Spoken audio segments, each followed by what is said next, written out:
Buenas tardes y bienvenidos a la Universidad de Murcia, a este hemiciclo de la Facultad de Letras, que está ubicado en pleno corazón del campus de la Merced. Es un placer darles a todos ustedes la bienvenida a esta mesa redonda. Soy María Ángeles Esteban, actual vicerrectora de Coordinación y Comunicación de la Universidad de Murcia y actual responsable por ello del Servicio de Publicaciones, y además profesora en la Facultad de Biología. Luego todo ello hace que estar aquí rodeado de compañeros, profesores de la licenciatura de Ciencias Ambientales, pues me hagan estar de una manera muy peculiar y muy agradable para mí. Estamos aquí no solo para presentar dos libros, que también, sino para asistir, creo, a un debate interesante, a una mesa redonda, que se ha titulado de Marina de Cope a los planes del noroeste. Como veis, como ven, estoy muy bien acompañada en la mesa, pero como hemos prometido ser breves, pues voy a ir presentando a mis compañeros conforme vayan teniendo el uso de la palabra. Y el primero que lo va a hacer va a ser el profesor Miguel Ángel Esteve, profesor de Ecología en la Facultad de Biología de nuestra universidad. Pues tuyo es el micrófono y el tiempo. Buenas tardes, noches. 3 años hemos estado en la elaboración de estos dos libros. Inicialmente era uno solo, pero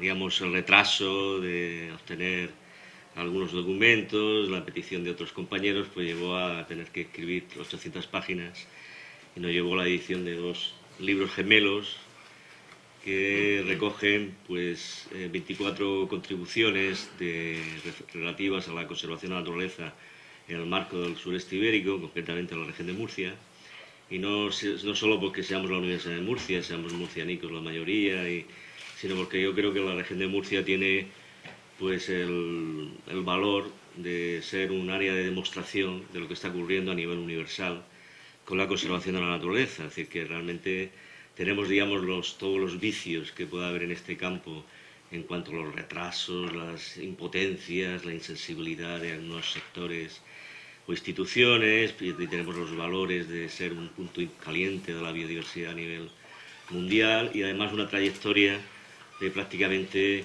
100 años dedicados a intentar que los procesos ecológicos, la biodiversidad, los actores biológicos que atesoran nuestros paisajes, que son entidades vivas que tenemos el compromiso de dejar a las generaciones futuras, pues lograr armonizar por lo que podría ser el desarrollo económico con dicho mantenimiento. Y esta es la vocación de estos textos. Es una intención marcada desde la propia editorial, que sean textos interdisciplinares, es decir, que tengan la intención de conjugar disciplinas que son muy aparentemente dispares, como la economía o la ecología y el derecho administrativo, pero no de forma forzada, sino de manera, digamos, ágil, se aunan para intentar tener una lectura inteligente de lo que es hoy día la conservación de la naturaleza, que es una cosa muy distinta a la que ocurrió hace 100 años, cuando empezamos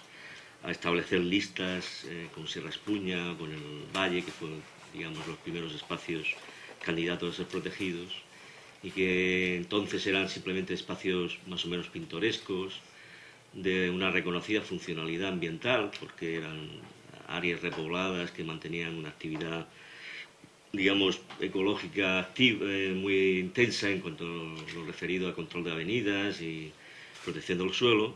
Pero este paradigma, como digo, ha evolucionado. Ya no son esos espacios singulares, únicos, tratados casi como patrimonio artístico o monumental. Ya la protección de la naturaleza hoy día, la conservación de la naturaleza, es una política que concurren todos los actores sociales, intenta ser universal, es decir, cubrir todo el territorio. Se habla de las grandes infraestructuras verdes, hay un reconocimiento de los servicios ambientales que tienen estos espacios. Es un compromiso de las generaciones futuras clarísimo, y por tanto estamos hablando de una política estructural del territorio que debe de madurar, trasladarse de esa limitada visión aislada y únicamente digamos, de una actividad reactiva, muy poco inversora, hacia una visión mucho más proactiva, más integradora del resto de políticas sectoriales del territorio y más afín, digamos, con los ciudadanos y lugareños que están habitando esos paisajes que queremos conservar y que ellos mismos contribuyen a su mantenimiento. Es decir, que es un cambio de paradigma radical y en ese marco, digamos, están estos textos, que no son más que el trabajo de 70 científicos, casi todos de la Universidad de Murcia, algunos de universidades próximas, también técnicos de la administración,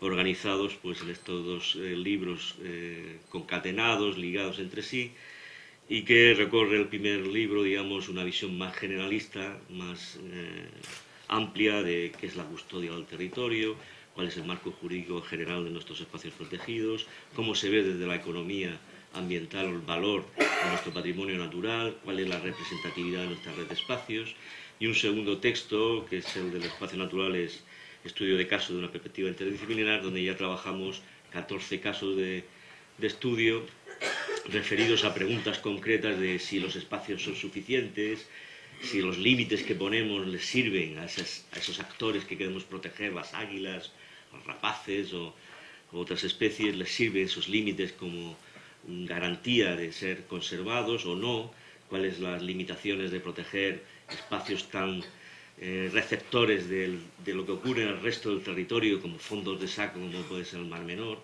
qué dificultades hay en la gestión de este tipo de sistemas, o lo referido a cuáles son los vacíos, los gaps, que decimos nosotros, los vacíos, en las redes de espacios que debemos de intentar rellenar con las nuevas iniciativas, áreas nuevas a proteger, y cómo vemos la disposición a pagar o la actividad económica, digamos, de los espacios costeros como Cal Negre, Cabo Cope o espacios como Cal Blanc, es decir, todo un cortejo de casos de estudio que nos permiten, digamos, tener un abanico importante de reflexiones que nos pueden iluminar en lo que sea la conservación de la naturaleza en este siglo XXI. Estos dos libros, a su vez, de forma no deliberada, han resultado oportunos en el momento, en el hecho de que yo creo que ahora mismo hay un cambio, un punto de inflexión en la política de espacios naturales. Ha surgido los fallos de distintos tribunales, el Constitucional, el Supremo, a favor de las visiones conservacionistas. También tenemos la urgencia de aprobar unos planes de gestión en el noroeste de la región y posiblemente estos textos pues alimenten el argumentario de unos y otros, buscando pues un consenso y una corresponsabilización de todos los sectores que están concernidos en la protección de la naturaleza. Muchas gracias y después abriremos un debate para dialogar sobre estos temas. Muchas gracias, Miguel Ángel. Bueno, ya hemos oído un tinte ecológico, vamos ahora con un tinte económico. Para ello le voy a dar la palabra al profesor José Miguel Martínez Paz, profesor del Departamento de Economía Aplicada. Muchas gracias. Muchas gracias por estar aquí. Bueno, a mí me toca defender después de la parte del medio natural, ¿no? Pues podemos hablar de la conservación del medio natural y está la parte, digamos, que todo el mundo relaciona con el medio natural, la parte buena, la ecología, viene el malo de la película, ¿no? Viene la economía, ¿no? Pues la economía siempre se ve, la actividad económica es la que frena, ¿no? O la que destruye o lo va en contra del medio natural. Eso es una visión muy corta de lo que de verdad está pasando con el medio natural. Si todos asumimos, y todos los que estamos aquí vamos a asumir que estamos en una economía de mercado, lo estamos, queramos o no queramos, más social, menos social, pero es una economía de mercado, pues la economía se debe integrar también como una disciplina más. Y no como una disciplina más, sino como la disciplina en un momento dado en todo lo que es la conservación del medio natural. Porque partimos de un principio, ¿no? Los que estamos aquí también, el desarrollo sustentable o sostenible, ¿no? Es una cuestión, parece que todos queremos, pero no es una verdad inmutable, es una verdad que depende de una construcción ética, igual que la economía es una construcción social. Podríamos estar en contra totalmente del desarrollo sostenible, no apostar por la conservación, porque es una postura ética. Y la economía, tanto como el derecho, que va a venir después la compañera, sigue siendo, al fin y al cabo, una construcción social. Por lo tanto, la economía, junto con el derecho, son los dos instrumentos para gestionar una política ambiental. Reconocidos los valores ecológicos de la conservación del medio, no podemos olvidar, ¿no?, que el medio ambiente se compone de dos grandes patas, el medio natural, que es del que vamos a hablar hoy, pero está el medio social. Y no se comprende el medio ambiente sin la construcción de los dos. Entonces, la economía en realidad, y no entendamos la economía como la actividad económica, ¿no? Como la economía en realidad ha generado, desde que ha visto que el medio ambiente es un bien escaso, porque un bien económico es cuando un bien es escaso, y los recursos o el medio natural, bueno, hasta la revolución industrial nunca se pensaba que el medio natural, bueno, estaba ahí, lo aprovechamos, pero cuando empieza a ser escaso, la economía aporta, como ciencia, de verdad, las formas también para gestionar una buena política ambiental. Y una política ambiental donde la sociedad sea parte de la misma.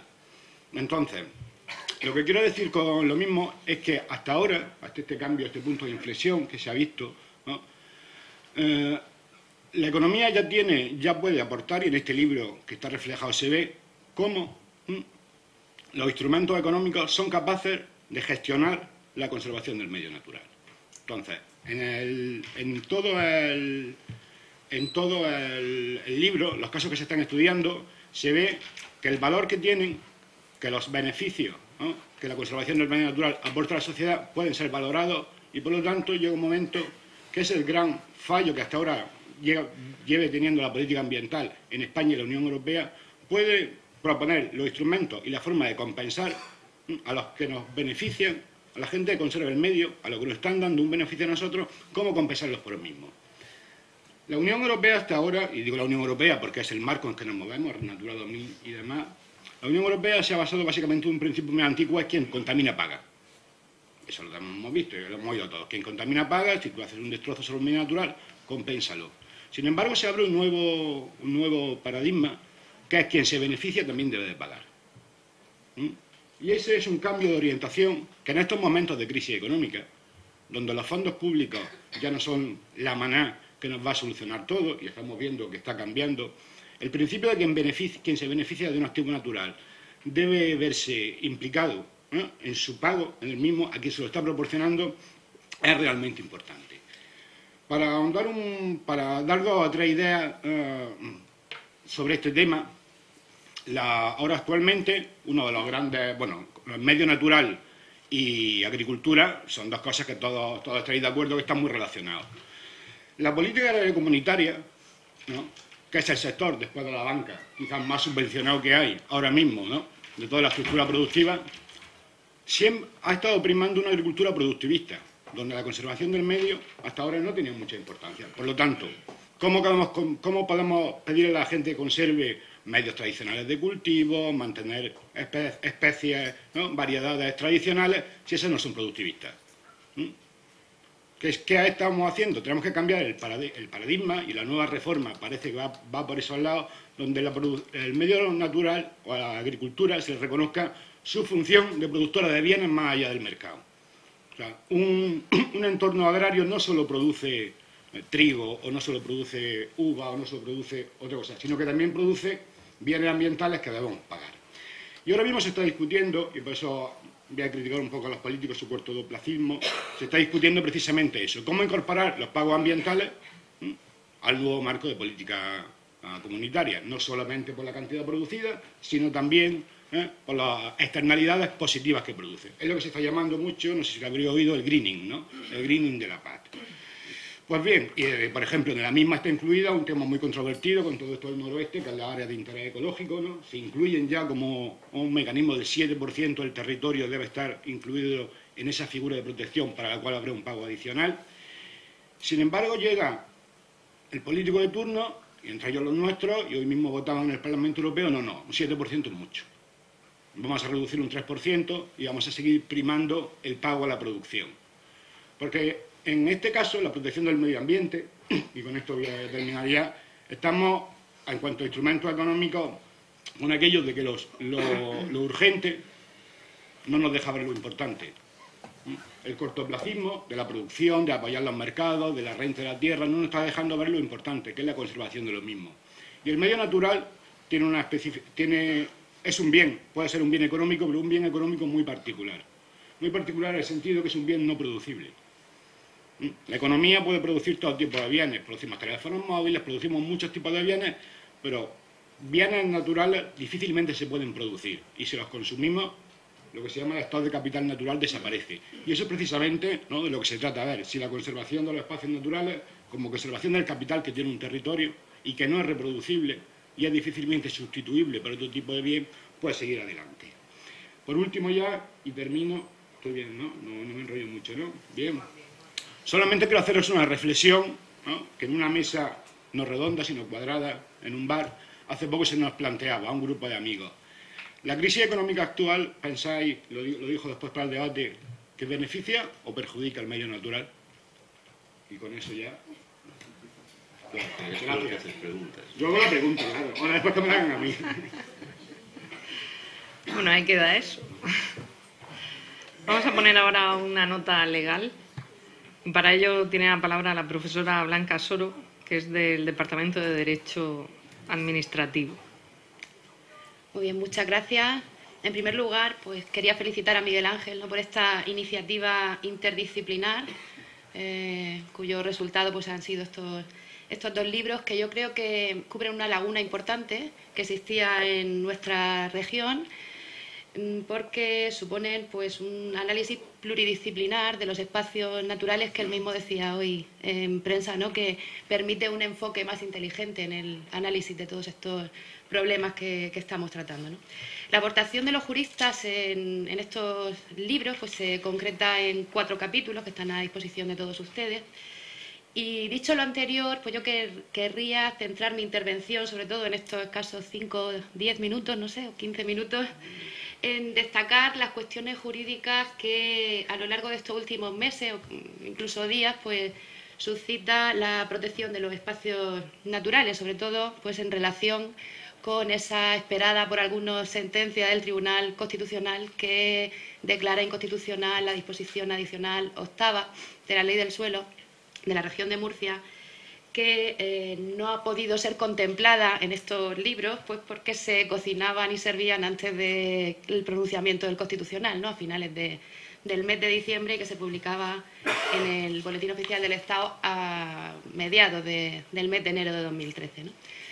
Recordemos que esta disposición adicional 8ª, aunque pues, la mayoría de ustedes imagino que conocerán la problemática, esta disposición adicional 8ª operaba un ajuste de los límites de los espacios naturales protegidos que deberían ajustarse o que se ajustaban a los límites de los lugares de interés comunitario que se proponían por parte de la comunidad autónoma a través de un acuerdo del Consejo de Gobierno y tras su correspondiente revisión al Ministerio de Medio Ambiente, a la Comisión Europea para su integración en la denominada Red Natura 2000.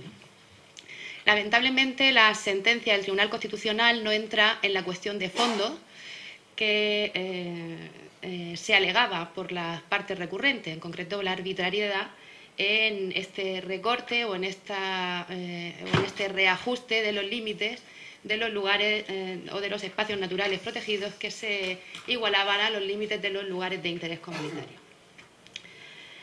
Pero lo cierto es que, por motivos de forma, esto es por entender el Tribunal Constitucional la vulneración del principio de seguridad jurídica, es decir, por no publicar la comunidad autónoma los límites de los lugares de interés comunitario y por no publicar esos mapas o esos límites del acuerdo del Consejo de Gobierno al que se remitía esta disposición adicional 8ª, declara constitucional la disposición adicional 8ª de la Ley del Suelo y como consecuencia inmediata se produce la reviviscencia de los antiguos límites de los espacios naturales, ¿no?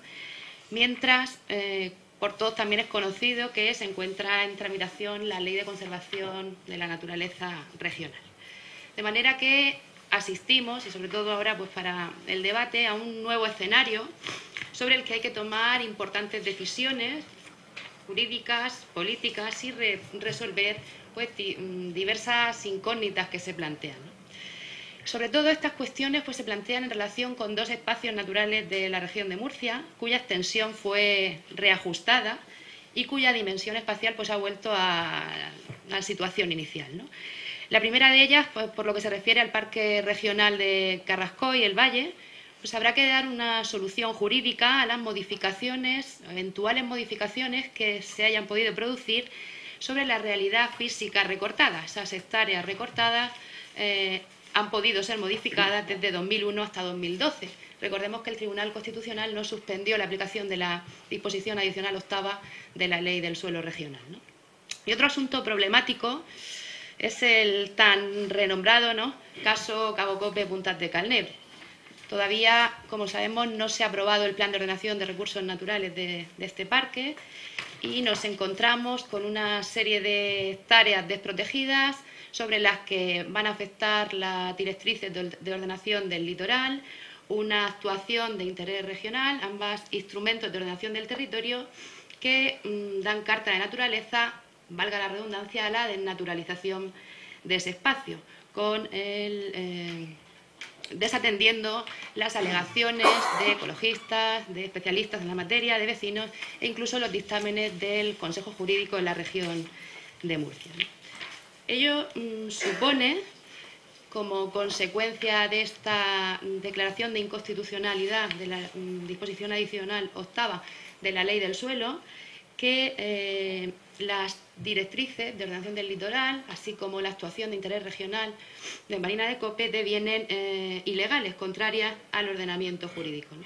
Entonces, bueno, esperamos que la sentencia del Tribunal de Justicia de aquí, de la región de Murcia, pues resuelva estos contenciosos administrativos que están planteados contra ambos instrumentos, ¿no?, y tengan en cuenta el marco normativo de referencia, que en este caso son el artículo 46, luego podremos entrar a analizarlos con más detalle, el artículo 46.2 de la Ley del Suelo de la región de Murcia, que establece que no podrán afectar las actuaciones de interés regional a suelo no urbanizable, que es como deviene ahora ese suelo.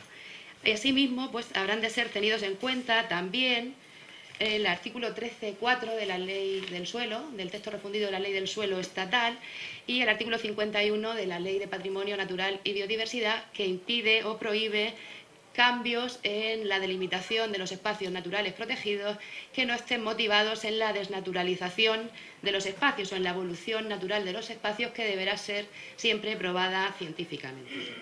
Pues nada más, muchísimas gracias y en el debate quedo a vuestra disposición. Muchas gracias.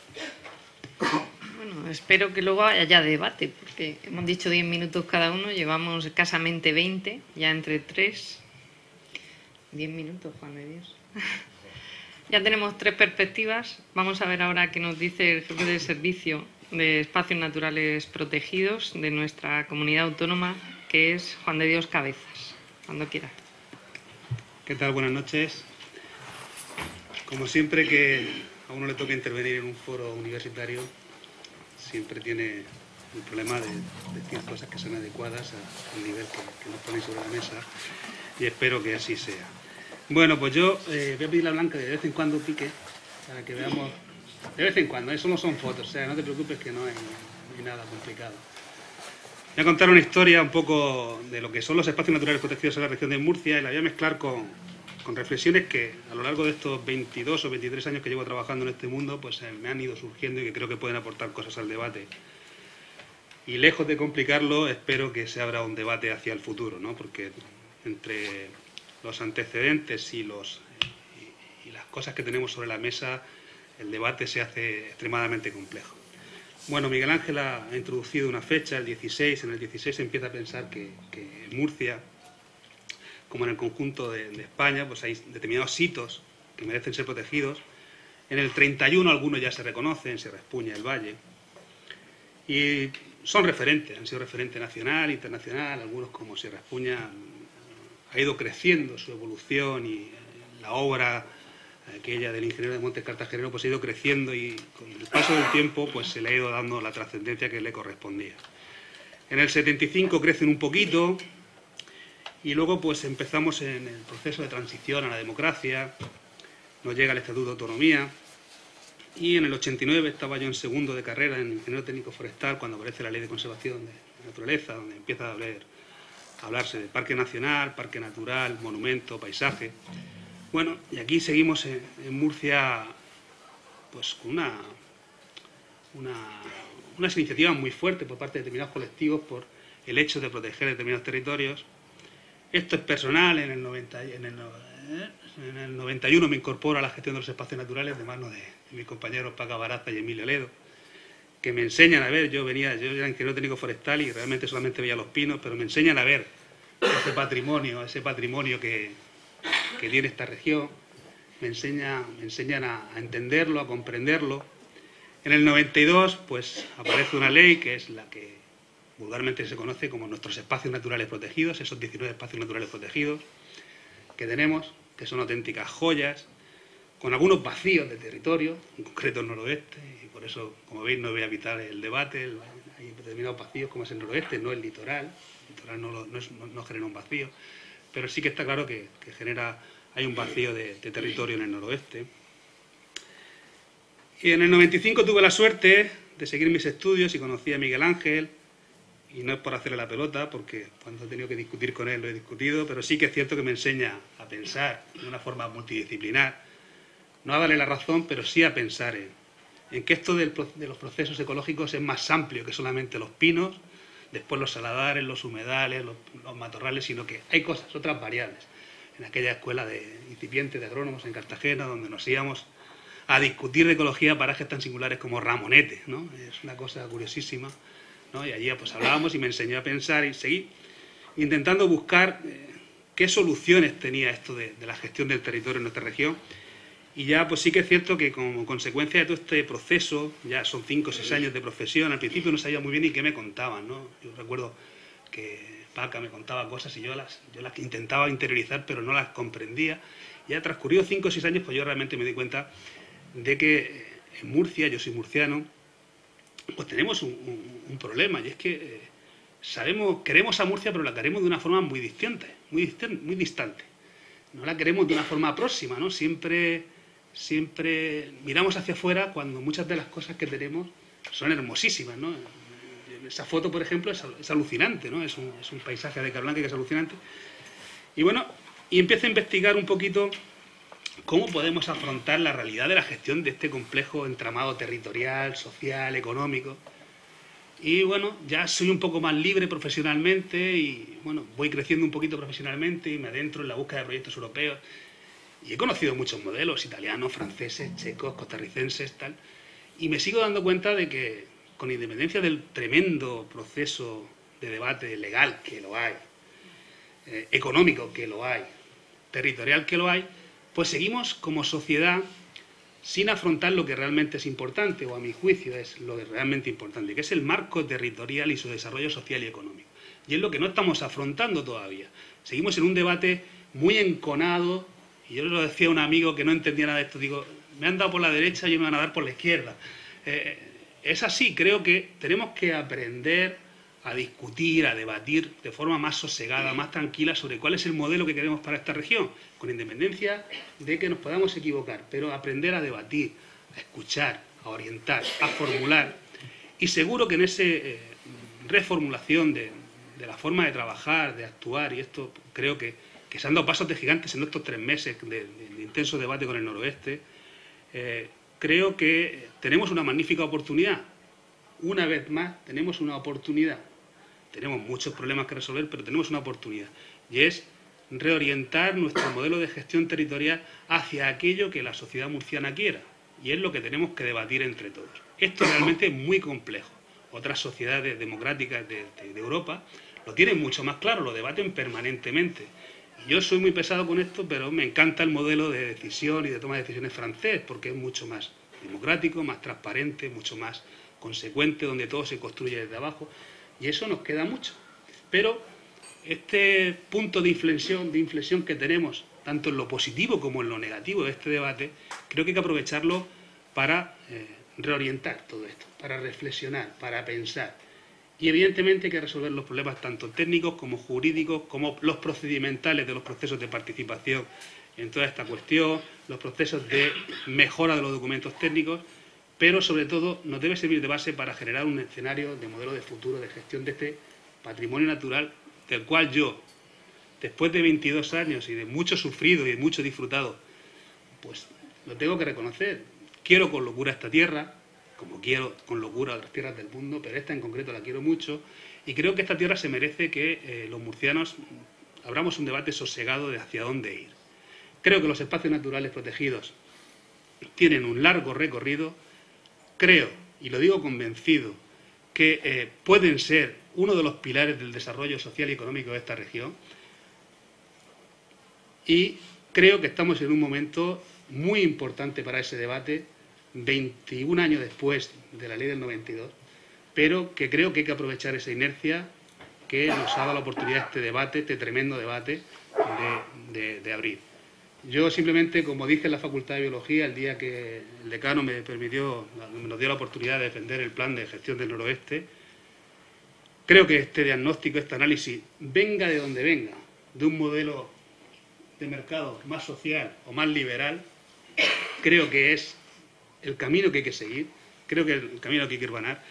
Y por tanto, pues yo felicitar a los autores de este libro porque seguro que de su lectura, de su diagnóstico, del estudio de la casuística que en él se marca, pues hay infinidad de cosas que aprovechar de esto y de otros sectores del mundo económico y social de esta región, y a ver si entre todos somos capaces de hacer que ese tremendo patrimonio que tenemos hoy en día seamos capaces de dejarlo a futuro, porque seguro que nuestros hijos se lo merecen y nuestros nietos también. Muchas gracias. Muchas gracias. Bueno, pues ya los hemos oído un poco a todos, me imagino que nos hemos quedado con ganas de seguir oyéndolos. Y entonces tenemos un micrófono porque nos están grabando, pero que nadie se asuste, simplemente es para que quien no haya podido asistir tenga la oportunidad de oírlo y verlo. Y entonces, como digo, vamos a poner un micrófono a disposición de aquellos que queráis preguntarle algo a los autores.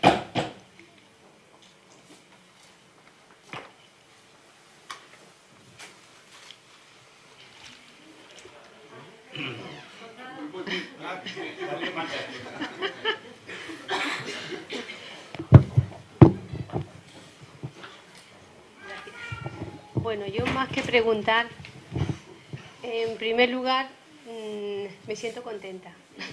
Bueno, quien no me conozca, soy Asunción Romero y soy profesora de Geografía Física de esta casa. Soy profesora de Geografía Física de esta casa. Bueno, digo que me pongo contenta por veros en esta mesa. Yo también creo en que la ciencia es multidisciplinar y aquí se está demostrando. Y no podemos proteger nada si no se ve desde distintos puntos de vista. Y aquí tenemos pues un punto de vista de la ecología, de la economía, del derecho y de la política. Y claro, me encanta oírte también diciendo que hay que discutir, que hay que sentarse de manera sosegada, que hay que hacer las cosas desde la base. Y quizás pues muchas veces no se han hecho así.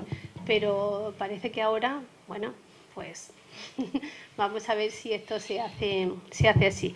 Con lo cual, no sé, de esta mesa redonda, en cuanto vi quién participaba, digo, tengo que bajar y tengo que estar por oíros y de la manera que pueda apoyaros de algún sentido. Comentar también que evidentemente los espacios naturales protegidos pues tienen que seguir protegiéndose y tienen que tener una normativa y tienen que seguir ahí. Pero no solamente tenemos que quedarnos ahí, tenemos que seguir con la protección del medio natural en general, porque está muy bien proteger a esos pinos y además de pinos hay muchas cosas más, pero hay suelos, hay paisajes, y sobre todo ya si nos metemos en lo malo hay suelos muy degradados. Y entrando un poco con la pregunta que tú nos decías, que qué pasa con la crisis económica, si va a ser positiva o negativa, pues depende cómo lo miremos. Porque si lo miramos desde un punto de vista de abandono de cultivos, pues la cosa va mal.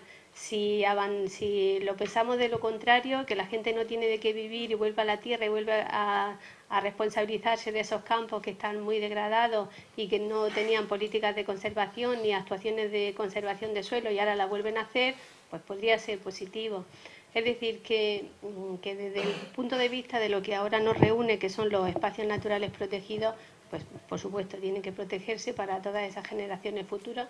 Yo solo tengo hijos, espero tener nietos algún día también, pero para mis nietos, mis bisnietos y para los bisnietos de todos. Y eso tenemos que ayudarnos y tenemos que, en la medida que podamos, pues contribuir a eso. Con lo cual no quería hacer ninguna pregunta, solamente alegrarme por vosotros y en la medida que pueda y que todos los que estamos aquí podamos contribuir, pues estupendo. ¿Alguien más? Sí. Pues, bueno, yo creo que también me conocéis mucho. Soy Chariví de la Barca, también soy del Departamento de Ecología. Y yo he entrado un poco al trapo de tu pregunta, porque me gusta a mí eso. Porque yo tengo la sensación de que igual es positivo. Pero, positivo en el sentido de que positivo aquí, en Murcia. Tengo que centrarlo en eso. ¿Por qué? ¿Por qué digo esto? Pues lo digo fundamentalmente porque creo que el modo... No hay, como si dijéramos, una política clara de a dónde queremos llevar a Murcia. Eso yo lo tengo clarísimo. Y al no estar claro y solamente enfocar todo desde el punto de vista economicista y productivista, lo único que se hace es intervenir una y otra vez y desde luego mi experiencia es que es siempre negativa, siempre. Entonces, por un lado, pienso que si no hay dinero, no se toca nada, con lo cual mejor. Incluso suelos degradados, ya se arreglarán ellos. La naturaleza es muy sabia. Yo también he aprendido que es capaz de regenerarse, autorregenerarse en muchísimas circunstancias. Con lo cual yo incluso estaría más tranquila. Porque la otra cuestión es, siempre que se ha dedicado dineros a protección, a control, siempre, vamos, mi experiencia es que, si no siempre, muchas veces, por no ser fundamentalista, se ha hecho peor de lo que la propia naturaleza es capaz de hacer. Yo eso lo tengo claro. Entonces, en ese sentido, bueno, en términos generales, también quería dar una enhorabuena. Yo lamento que Miguel Ángel no nos haya invitado al grupo de agua, porque a nosotros nos hubiera gustado también participar, pero como no nos ha invitado, pues no. Pero bueno, tenemos otros foros nosotros y hablamos ya y decimos decimos otras cosas. Y desde el punto de vista, quizás simplemente una reflexión, desde el punto de vista de la conservación, yo también pienso un poco como tú, Marichón. O sea, en las áreas de protección a mí me llama muchísimo la atención, me parece que son formas y fórmulas, pero creo que la protección tal y como la entendemos ahora mismo no vale. Creo que hay que empezar a pensar más en los términos de servicios que nos están dando todos los ecosistemas, y desde ese punto de vista creo que la relación hombre-naturaleza adquiere otra dimensión, que yo creo que habría que empezar a indagar así. Pero también veo que en esta sociedad murciana, bueno, pues es como predicar como en un desierto, ¿no? Entonces, bueno, todavía nos queda un recorrido para poder llegar a entender que estamos dentro de esta naturaleza y que de ella obtenemos prácticamente todo con lo que vivimos. Y ya está. Yo me dejo un momento de que diga mi reflexión iba por ese lado. Sí, pero bueno. No me graba. Pero bueno, yo tengo... Bueno, la idea iba por lo siguiente. Estamos ahora mismo todos asustados con el decrecimiento económico. Todos los días en el telediario que si el PIB baja, el PIB baja. Y nos llevamos diciendo hace mucho tiempo que lo que tenemos que provocar es un decrecimiento en el nivel de consumo para una sostenibilidad. Y sin embargo estamos asustadísimos. Y cualquier décima de PIB que nos suba, ya no miramos si destruye o no destruye. Y eso le importa crear 100 puestos de trabajo. Entonces, estamos en un paradigma, por lo que digo, que el político es muy cortoplacista, y yo no te considero político, es muy cortoplacista y solo mira esa parte. Hemos desaprovechado los años de bonanza económica, se han desaprovechado totalmente para hacer una buena política, ahora, cuando hay tirón y cuando había fondos públicos, para hacer políticas de verdad que no hubieran asustado mucho. Pongo un ejemplo en Estados Unidos, ¿no? El país más capitalista del mundo, En Estados Unidos, por cada construcción suelo que se sella, que se llama, ¿no? Cuando el suelo ya pierde su capacidad porque se urbaniza, hay un pago de $50, que son pagos a un fondo de conservación de la naturaleza en el entorno, directamente. No como aquí, que nos inventamos una ecotasa, que luego va a una caja única, que ya se sabe dónde irá. Entonces, hemos desaprovechado, y Murcia en particular, que era el paradigma del boom del crecimiento económico en España, hemos desaprovechado también un momento óptimo para gestionar. Y ahora que tenemos menos fondos, vamos a venir con planes, todos los grandes que queremos, llenos de leyes, llenos de normativas, pero sin ningún trasfondo. Pues nos encontramos lo que dice la gente, que es que a mí solo me traen las cosas malas en la protección y no me dan ninguna de sus ventajas. Un dato, con esto ya me callo, para que veáis la diferencia que hay. Se hizo un estudio en España, un bosque, cada hectárea de bosque genera un beneficio total de 650 euros para la sociedad. Sin embargo, el productor privado solo percibe de media 40. Entonces, un productor privado dice, bueno, tú que yo estoy generando un beneficio de 640 euros y solo voy a estar recogiendo 40.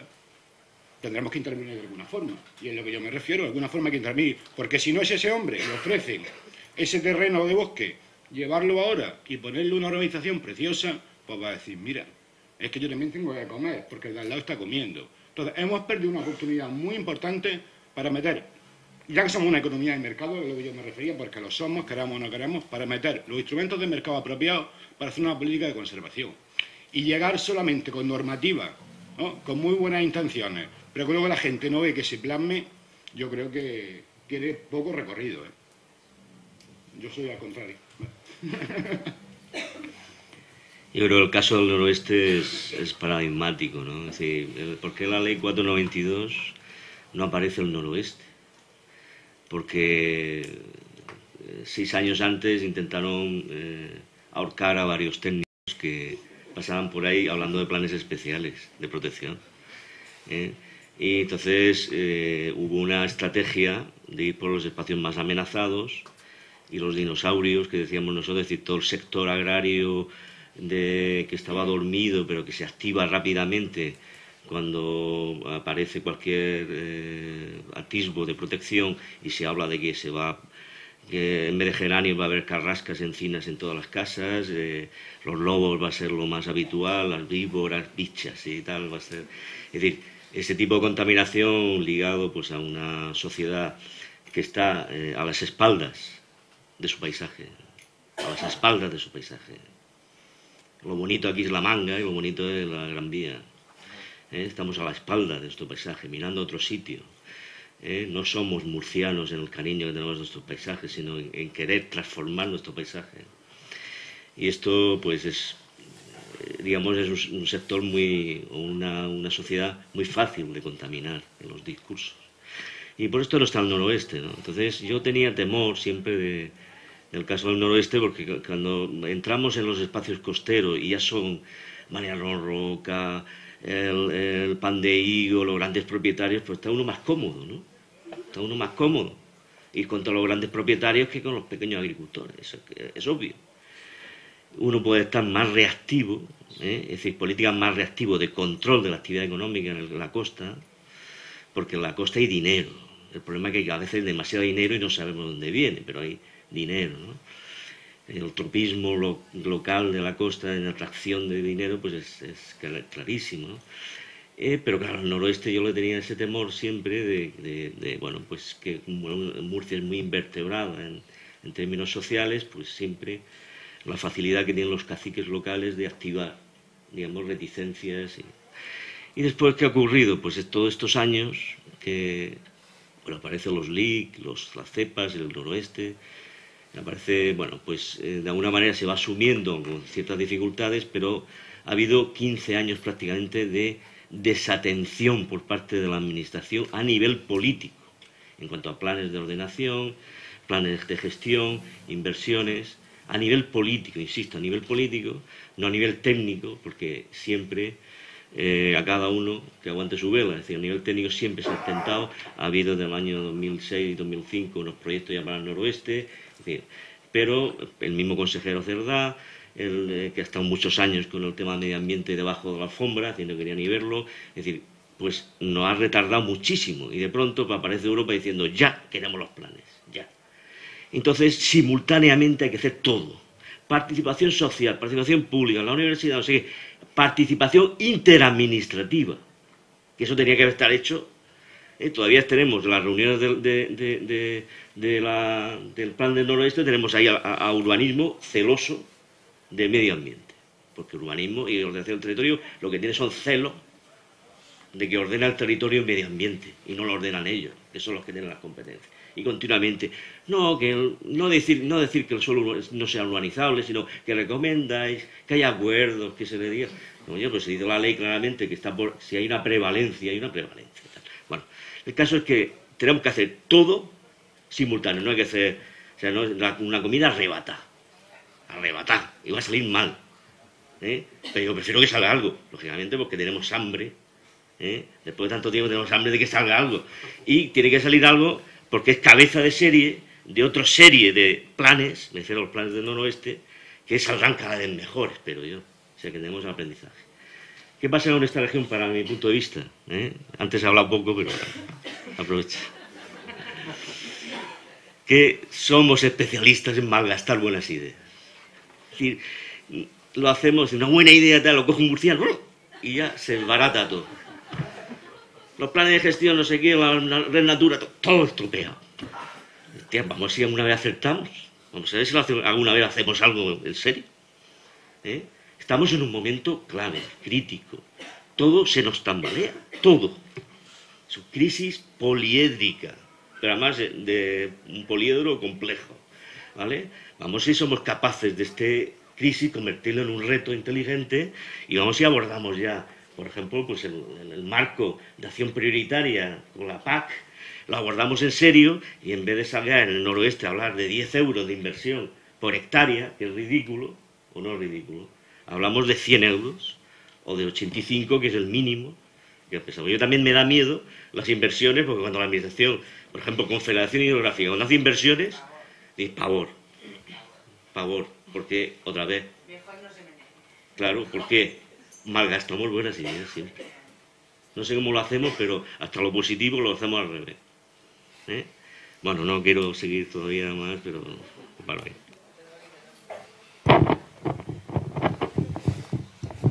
¿Sí? ¿Está funcionando? Soy Paca Baraza, trabajo en la Dirección General de Medio Ambiente y estoy, afortunadamente, integrada en un equipo donde se debate todos los días y se vive y se sufre y se participa en este proceso, que en el fondo es muy interesante, de la gestión de las áreas protegidas. Yo primero, antes que nada, lógicamente, felicitar a Miguel Ángel y a todos los autores porque creo que era una publicación necesaria, después de 20 años de historia reciente de nuestras áreas protegidas. Yo creo que esta publicación viene a ser un elemento clave para entender lo que se tiene y lo que se puede hacer incluso, ¿no? Y lógicamente felicitar a la universidad por permitirnos estar aquí esta tarde y debatir y compartir las reflexiones que yo creo que siempre son positivas. Al hilo de las intervenciones que habéis tenido, yo quería compartir con vosotros varias cuestiones. Primero, estamos en una etapa, en una situación de crisis, como tú planteabas. La crisis no es buena para nadie, ni es buena para lo social, ni es buena para lo económico, ni es buena para lo ambiental. Porque si hay algo importante e interesante en todo este mundillo de las áreas protegidas y del medio ambiente, es que hace ya más de 40 años que surgió el paradigma de desarrollo sostenible, donde se veía claramente que era imposible desligar lo económico, lo social y lo ambiental. Por lo tanto, yo creo que desde esa perspectiva y desde ese paradigma nos hemos ido moviendo a lo largo de estos años, no todo solo en el plano teórico, sino también intentando plasmar en la práctica, en la praxis, esas tres patas fundamentales. No puede ser, ahora no se puede trabajar el territorio si no se parte desde esas tres. No sé si se me oye, pero me veo, ¿sí? Si no integramos esas tres perspectivas, sin lugar a dudas. De ahí viene la multidisciplinaridad, la interdisciplinaridad, todo eso. Pero, lógicamente, el territorio hay que verlo desde esa perspectiva.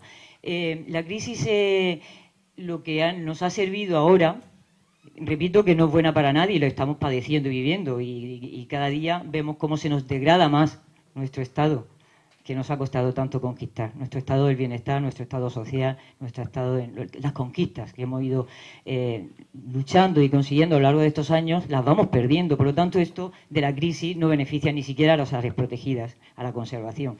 Pero bueno, independientemente de eso, es verdad que esta coyuntura ha permitido parar de raíz el disparate en el que estábamos metidos, con la burbuja inmobiliaria, con la locura de desarrollismo en el que estábamos metidos a lo largo de estos años, y eso sí que lo ha parado en seco. Y de hecho, pues bienvenida sea en ese sentido la crisis, aunque repito que la crisis desde luego la estamos padeciendo y mucho.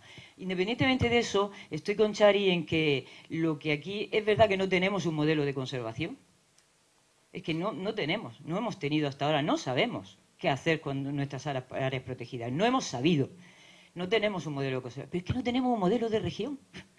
Y por lo tanto, ¿para qué quiero yo un modelo de conservación de mis áreas si no sé qué región quiero?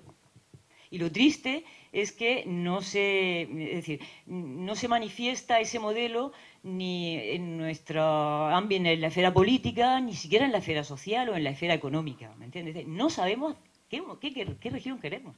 Por lo tanto, lógicamente, en consecuencia, tampoco vivimos en ese marasmo, perdidos, porque no sabemos para qué queremos nuestras áreas protegidas, ¿no? Y por lo tanto no sabemos aplicar un modelo, es que no lo tenemos. Eso por una parte. Yo creo que estamos en un momento hasta cierto punto de madurez Han pasado 20 años, nos ha relatado su proceso Juan de, ha madurado, Juan de ha madurado y hemos madurado todos con él. Y en ese sentido, pues yo creo que estamos en una buena coyuntura, pese a la crisis, pese a Europa, pese a que cada vez hay menos recursos. Creo que cada vez vamos vislumbrando un poco mejor lo que queremos. Y eso que queremos tenemos que modularlo a lo que podemos. Es decir, que estamos intentando, y eso creo que es el reflejo también un poco de estos instrumentos que estamos elaborando, de estos planes de gestión, que son necesarios, por ahora por mandato legal prácticamente, y como siempre, como dice, vamos arrebatados, como dice Miguel Ángel, comida y arrebatada, porque ahora sí que a la fuerza tenemos que hacerlos. Pero yo creo que vamos a intentar aprovechar esta coyuntura y esta necesidad para plasmar lo que hemos ido aprendiendo a lo largo de estos 20 años. Las lagunas, los fallos, las inocentadas que hemos padecido, que hemos tenido también. Todo eso vamos a intentar reflejarlo en un proceso que yo creo que nace un poco más maduro. Independientemente del arrebato, se nota, o al menos queremos plasmar eso. Esa experiencia adquirida a base de errores, de pegarnos un trompazo en esto, de palos que nos dan el Constitucional y el otro y el otro y el otro, porque se han cometido muchos errores.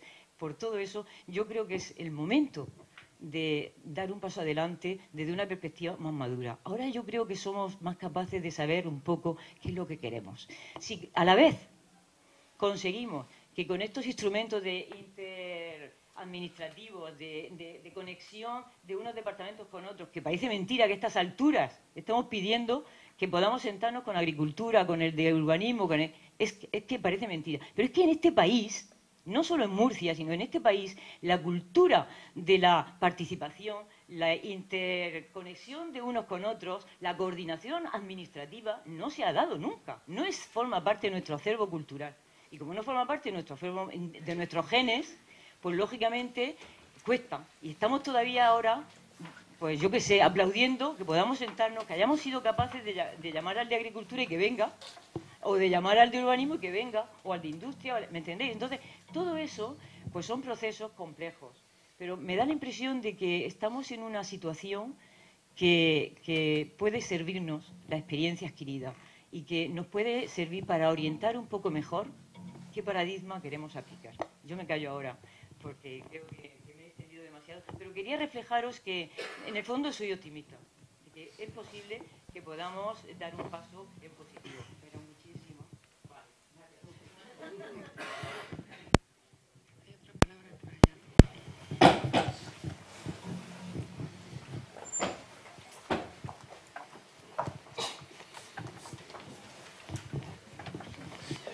Hola, buenas. Me llamo José Matías, soy geógrafo y quería hacer algunas cuantas consultas a los técnicos de la mesa en cuanto a la gestión de los espacios naturales. Desde el año 1992, que se recoge ese listado con los principales parques y figuras de protección ambiental de territorios determinados, tengo constancia de que apenas se han elaborado los correspondientes planes rectores de uso y gestión, en tanto en cuanto se ha ido protegiendo con una y otra figura sin atender a la realidad social de esos espacios, ¿no? Sin atender a la realidad social de los espacios. Más alto. Que no me gustan los micrófonos. Bueno, la consulta es que cuando protegemos, o sea, cuando se ha protegido en esta región, se ha olvidado uno de los habitantes que pueblan estos espacios, y ello ha generado muchísimos conflictos importantes y de carácter serio, ¿no?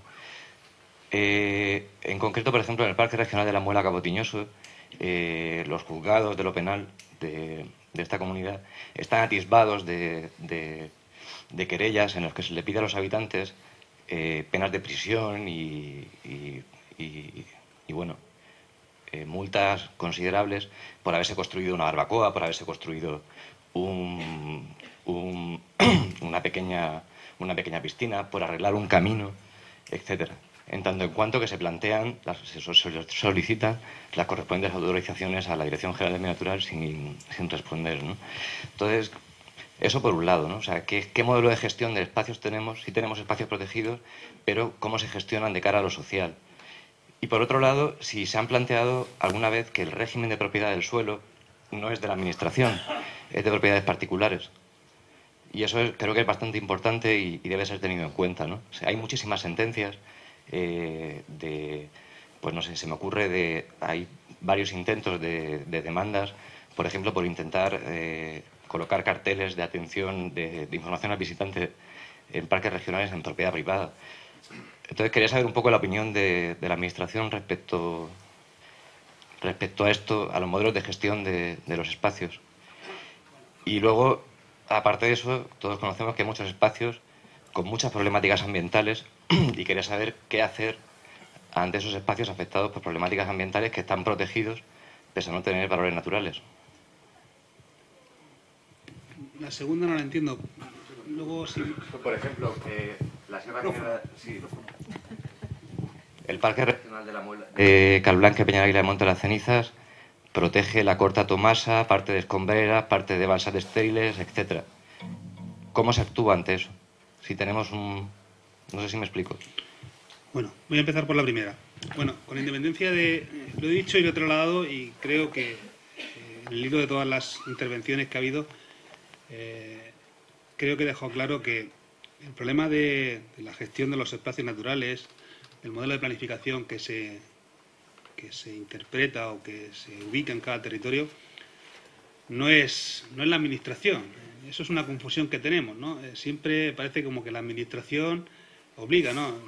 La Administración desarrolla unos instrumentos que forman parte del entramado de esta región, ni más ni menos. O sea, las leyes las aprueba la Asamblea Regional, los decretos en los cuales se instrumentalizan el desarrollo de esas leyes se aprueban por Consejo de Gobierno.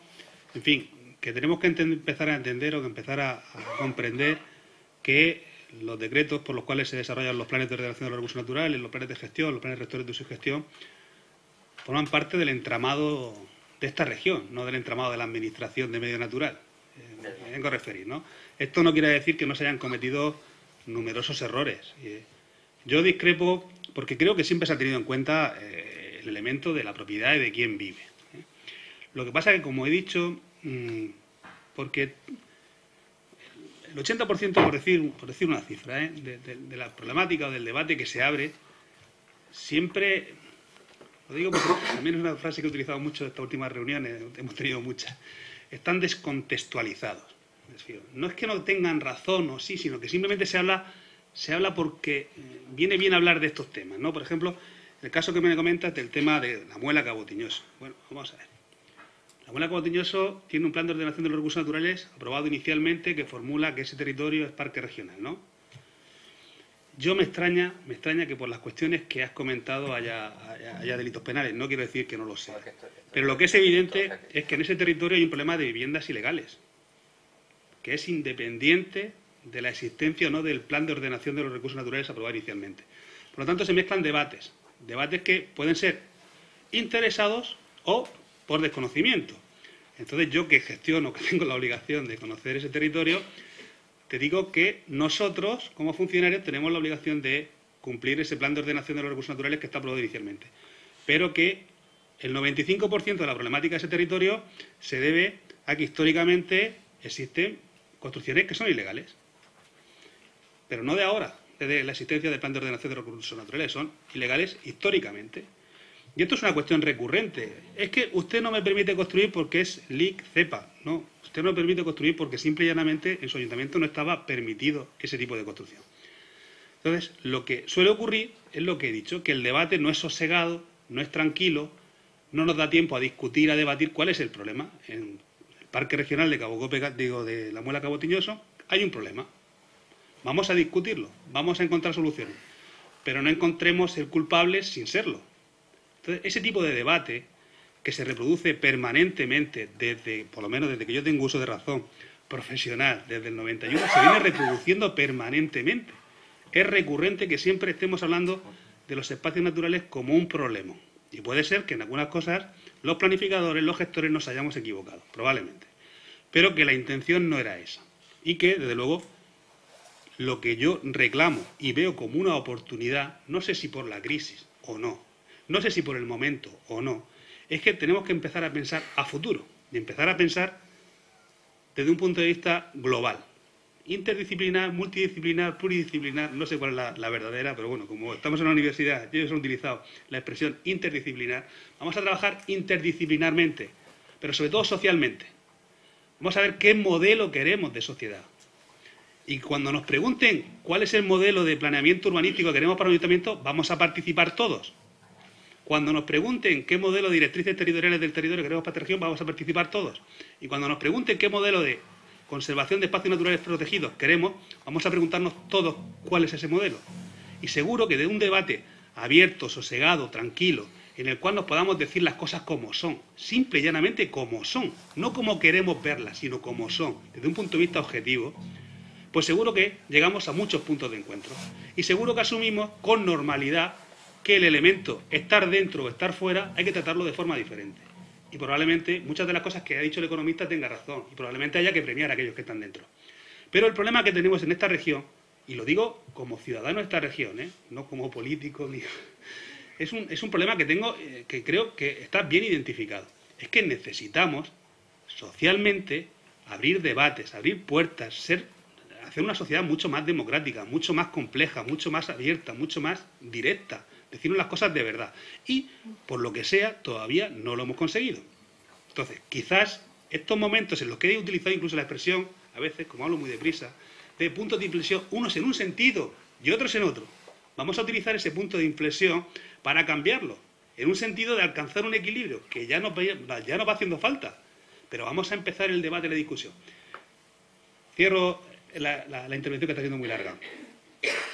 Los planes de ordenación de los recursos naturales, los planes de gestión, son un elemento más para gestionar este territorio. Yo he dicho que este territorio me gusta, lo quiero. Me gustaría formar parte activa de su desarrollo, de su orientación, de su transformación en positivo. Pero es una herramienta más, no la única. Tenemos que tener una visión más global y cada uno de estos instrumentos lo encajaremos al final y haremos un puzzle. Y ese puzzle nos llevará a un modelo que hoy no tenemos. Vamos, un modelo de picos. Y si queremos un modelo de economía sostenible, el modelo no puede ser de picos, tiene que ser de continuidad. Y eso es lo que nos falta. Yo creo que reducir el problema a discutir del plan de gestión del noroeste o de la sentencia del Constitucional de Cabo Cope Calnegre, pues está muy bien. Y es un debate que a mí me interesa y me gusta y además lo sufro. Pero que creo que ha llegado el momento de cambiar todos. Eso está ahí. La problemática legal, económica, está, pero vamos a seguir trabajando con ella, pero reformulando un modelo en el cual sepamos hacia dónde vamos. No sé si me he explicado. El segundo sigo sin entenderlo. Creo que no es así, pero bueno, lo estudiaré. Puede ser que haya zonas que estén degradadas, que estén dentro de espacios naturales protegidos. ¿De acuerdo?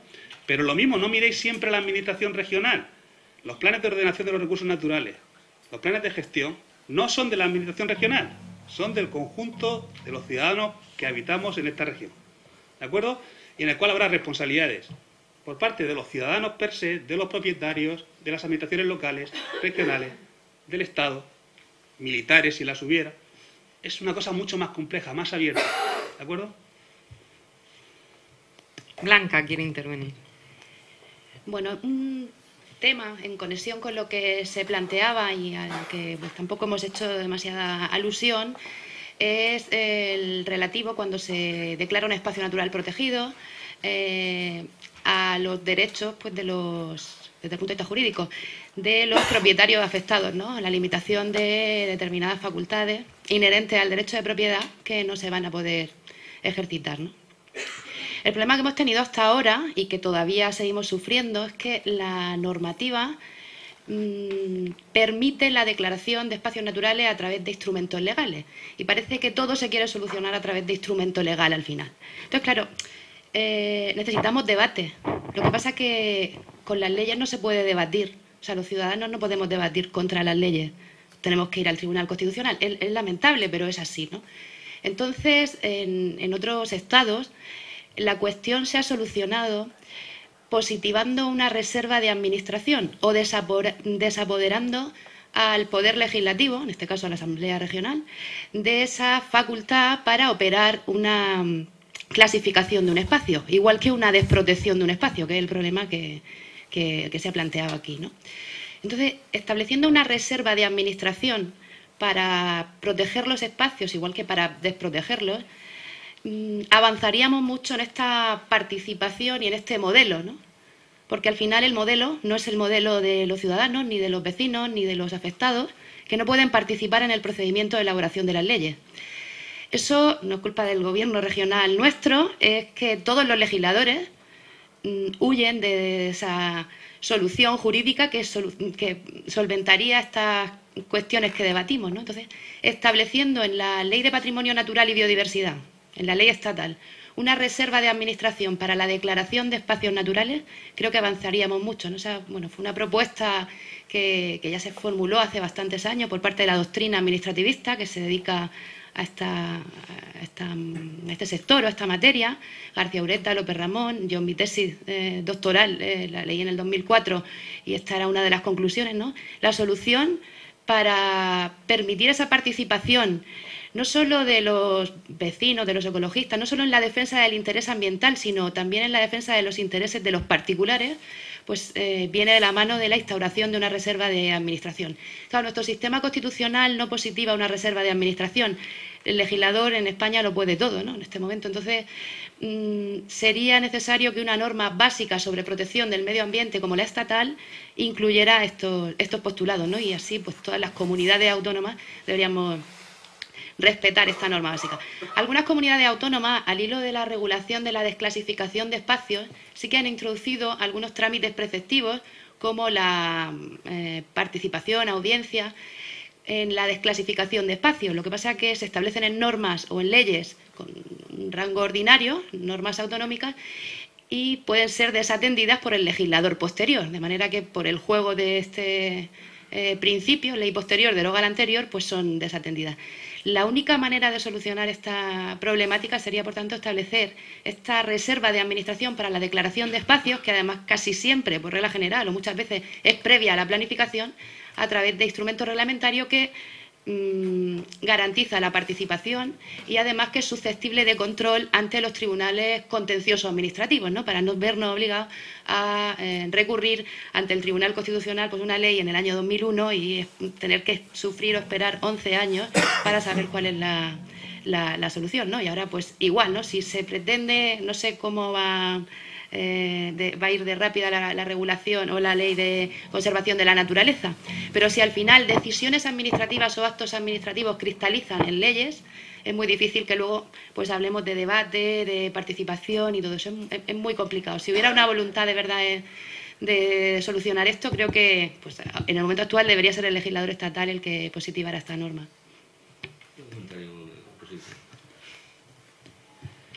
El medio ambiente siempre es el malo de la película.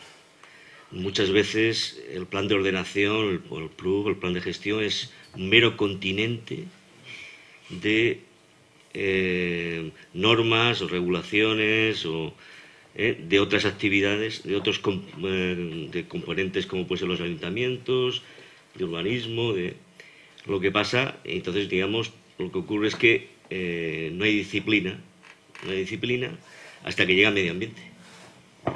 Entonces se le atribuye al medio ambiente, digamos, los controles que deben ser urbanísticos del ayuntamiento o deben ser de la Consejería de Agricultura, y siempre es el malo de la película.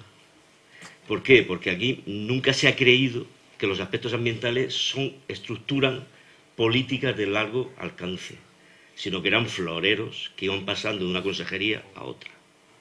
Y tenemos el pecado original del menosprecio de los temas ambientales. Entonces, muchas cosas que tú comentas de allá, estoy seguro que no están en el Plan General de Cartagena.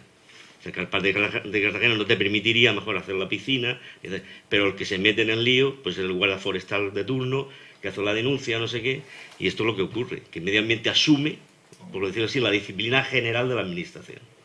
Por lo menos yo solo he vivido así, no sé si me entendéis. Sí, hay 3. Tenemos 3 palabras pedidas. No sé si con preguntas. 5. Esto parece una subasta. Buenas noches. Lo primero, enhorabuena por por estos libros y esta información que es muy oportuna. Yo soy Juan Gómez, trabajo en tareas de comunicación y participación en diferentes proyectos en Marina de Cope desde hace ya unos años. Bueno, yo como espectador he asistido desde hace tiempo a todos los movimientos sociales de diferentes plataformas, asociaciones. Creo que ha sido importante.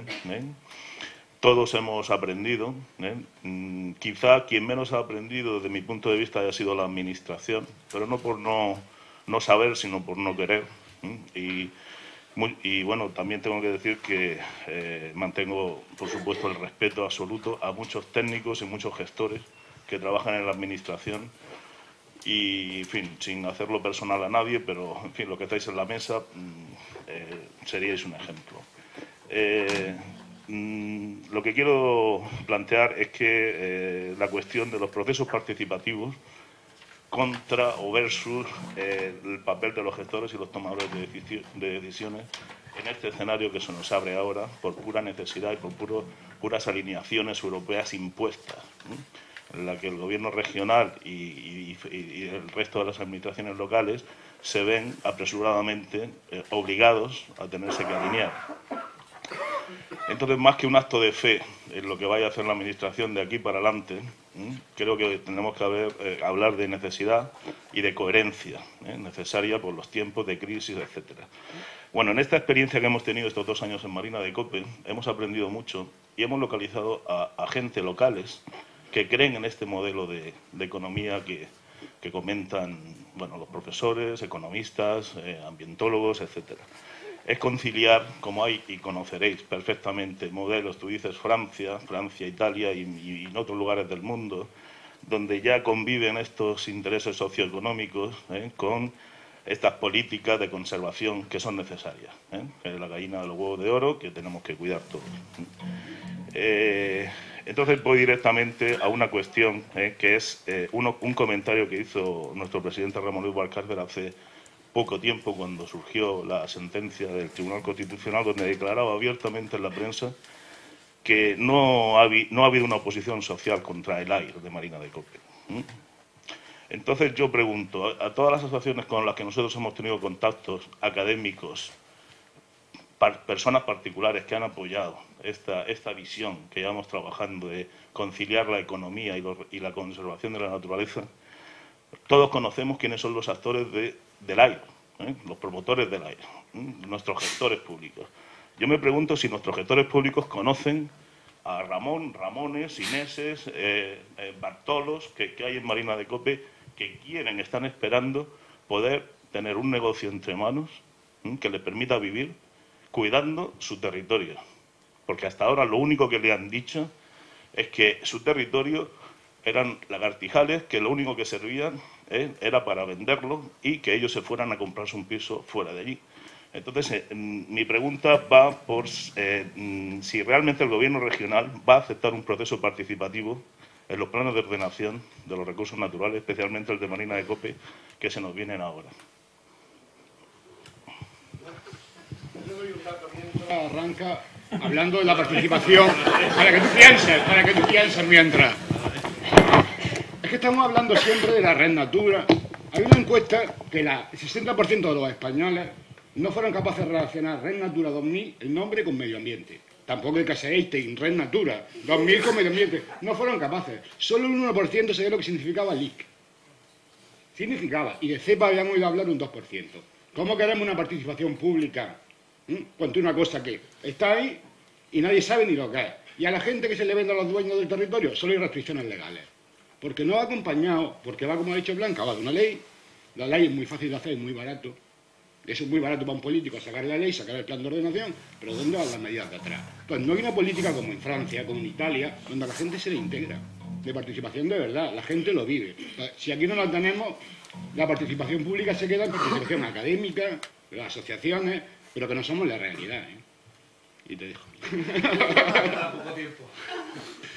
Bueno, vamos a ver, yo creo que sí, debe existir ese proceso. Yo creo que, con independencia de los plazos, que son los que son, en el caso de Red Natura 2000, no en el caso, son cosas distintas, es difícil yo siempre también lo digo siempre, este entramado legal es tan complejo de explicar que a veces, ¿no? En el ámbito de la Red Natura 2000 tenemos unos plazos, es evidente. Yo creo que si de esta región sale de esta tremenda encrucijada que es el plan de gestión integral de Red Natura del Noroeste, creo que hay muchas cosas, muchos procesos que se han abierto y no se van a poder cerrar desde el punto de vista de la participación, pero luego, evidentemente, hay determinados sitios en concreto de esta región que hay que prestarle una atención prevalente, y yo, por la información que tengo, siempre utilizo esta expresión que es de la superioridad, es que se va a hacer, se va a intentar hacer de la mejor manera posible, siempre y cuando, teniendo en cuenta pues, que los recursos que tenemos hoy en día son limitadísimos, pero creo que hay determinados territorios que se merecen ese proceso amplio de participación, de consenso, y creo, como siempre los que me conocen saben que en esto igual soy excesivamente optimista, creo que de este proceso del noroeste pues estamos aprendiendo muchas cosas. Creo que hemos sido conscientes de numerosos errores que hemos cometido y otras virtudes que hemos tenido, ¿no? Entonces creo que de ese reequilibrio de los errores y las virtudes pues va a salir un modelo de participación que no es perfecto, no es el que ha comentado Blanca. No es ese modelo, es un modelo muy interesante, no es ese, pero creo que sí que va a existir ese modelo, ese proceso de participación. Creo que no nos queda otra que ponernos de acuerdo, que entendernos y ponernos. Y esperemos que este que ha surgido conflicto social con el plan del noroeste, pues sirva para engranar un proceso de participación que, aunque no esté arreglado, pero sí que exista, y que el conjunto de la sociedad, pues ya por lo menos, si antes eran un 3%, esperemos que ya sea un 10% el que reconozca las cepas o los LIC, cosas que llevan con nosotros desde que nos incorporamos a la Unión Europea, que no es de ayer, es de hace muchísimo tiempo. Sé que no te he contestado, lo sé, pero creo que en conciencia creo que se tiene que hacer, ¿eh? Y creo que la instrucción que tenemos es de que sí se haga. Otra cosa es que seamos capaces de hacerlo perfectamente, ¿vale? Al extremo de la segunda fila.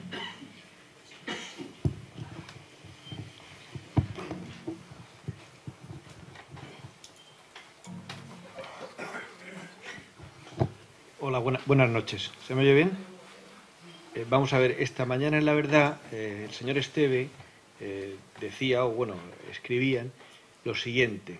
Dice, hay que reformular el mundo rural, el del paisano o propietario que vive en estos territorios llenos de biodiversidad, de paisajes más o menos naturales o armonizados con la actividad económica tradicional, para evitar que la única manera de hacerlo rentable sean las recalificaciones para campos de golf. Tenemos que comprometernos a que las personas que mantienen la biodiversidad tienen que ser compensadas. Si quien contamina paga, el que conserva tiene que cobrar. Bueno, yo por una parte soy conservacionista, estoy completamente de acuerdo y apoyo que hay que tratar de proteger lo poco que nos queda antes de que lo destrocen, pero al mismo tiempo estoy afectado por los planes de conservación y de protección, porque la protección supone siempre una restricción de los usos de las fincas afectadas.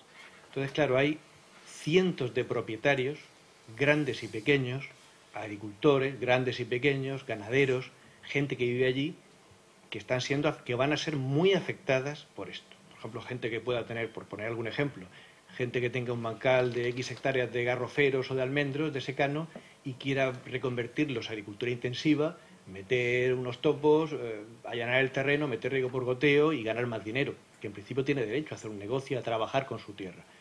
O yo qué sé, los cazadores, por ejemplo, las mejores fincas, las fincas mejores conservadas de la zona del noroeste y de muchas cepas de Murcia son cotos de caza. Esto la gente a lo mejor no lo sabe o lo rechaza. O sea, las mejores fincas, las más bonitas, con los paisajes mejor conservados, son cotos de caza.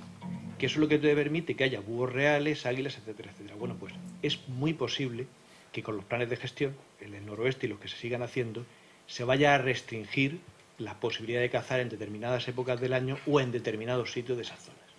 Lo mismo digo respecto a conversión pues, de unos cultivos en otros, abrir un camino, hacerse una pequeña casa. Todo eso va a ser restringido. Y yo entiendo que tiene que restringirse esos usos, porque si no restringes, no proteges. La cuestión es hasta dónde vas a restringir y la cuestión también es cómo se va a compensar a esas familias, a esos cientos de personas que viven allí.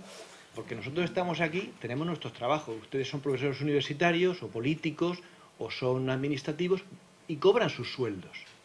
Y yo tengo mi trabajo y todos los que tenemos aquí, bueno, hay muchos estudiantes, se ganan la vida con eso. Pero hay cientos de personas que viven en esos sitios y se ganan la vida allí. Y nosotros vamos a restringir los usos de esa gente, de esas fincas. La comunidad autónoma gana dinero porque parece ser que la Unión Europea les da dinero, unas subvenciones, unas cantidades por la protección de estas zonas. La gente, la ciudadanía también se ve favorecida por la protección. Pero ¿y ellos qué ganan? Ellos no tienen claro, no lo que vayan a ganar, sino cuánto van a perder o lo que pueden llegar a perder. Y yo creo que los conservacionistas no entienden bien a los propietarios y los propietarios tampoco terminan de entender a los conservacionistas. Y hay que llegar a un equilibrio. Como usted dice, y usted, el señor que lleva la parte, digamos, económica, también lo ha comentado, que los que conservan, que en cierto modo son responsables de lo bien que están muchas de esas fincas, deben de ser compensados. Díganme ustedes qué sistema se les ocurre para que se les compense económicamente, a excepción de algún tipo de impuestos. A mí no se me ocurre el sistema, no se me ocurre, y además otra cosa, no me lo termino de creer, que realmente al final a esta gente se le vaya a compensar. Y además hay una cosa que es muy injusta. Ustedes conocerán que hay fincas que hace 10 o 12 años fueron arrasadas precisamente para evitar que la declararan como cepa. Fincas donde ahora hay agricultura intensiva, o se han colocado estratégicamente al lado de campo de golf, o se han hecho urbanizaciones. Entonces, los sitios que fueron arrasados para eludir la declaración de cepa o arrasados para hacer negocios, esos han tenido premio. Y la gente que ha conservado sus fincas, ahora mismo, no sé, díganme, es una injusticia lo que ha ocurrido y la gente afectada no sabe ahora qué va a pasar. Bueno, esa es la pregunta del millón. O sea que yo estoy totalmente de acuerdo contigo. Muchas de las restricciones no son tampoco de medio ambiente, son restricciones que tú no puedes hacer regadíos donde quieras. Es decir, desde el año 95 en Plan Nacional de Regadíos, a no ser que tengas agua desalada y te desalas tú el agua, no puedes hacer nuevos regadíos. Pero bueno, quiero decir que normalmente más que restricciones concretas lo que hay son acotaciones de las expectativas. Acotaciones de las expectativas. Y estoy totalmente de acuerdo que ya está bien de que la conservación de la naturaleza sea a coste cero o cercano a cero. Ya está bien. Es decir, que hay que reconocer esos bienes y servicios y hay que establecer mecanismos directos, de pago directo o indirectos, en términos, por ejemplo, de excepción de fiscales, que vayan cambiando la desconfianza que hay sobre la administración de este campo. Porque lo que acabas de decir antes es la clave. Es decir, yo no me creo ya nada. Porque ¿qué ocurre? Que hay una desconfianza de partida, un prejuicio de partida de que esto no se va a solventar. Yo recuerdo hace 8 años o 9, cuando ya teníamos capacidad en nuestra comunidad autónoma de tener una parte del IRPF autonómico, que aquí se decidió que la segunda residencia o la tercera residencia, digamos, de gravar Hacienda. Yo propuse en un momento, propusimos mucha gente, que los que tuvieran terrenos, espacios protegidos, de gravaran Hacienda. ¿Entiendes? Esos son los mecanismos. Y ese es el señor Valcárcel, que apostaba porque hubiera una familia que tuviera 3 viviendas, en vez de gravar al señor que tenía los bosques de Cuercus o los matorrales en Tiñoso o en el oeste, ¿no? Es decir, claro, yo entrar aquí con las ecotasas, o no vamos a entrar el céntimo de sanitario, pues el ecocéntimo. Es decir, hay 1000 mecanismos para intentar que haya una compensación. Y yo entiendo que hoy día es como el punto de arrancada de eso.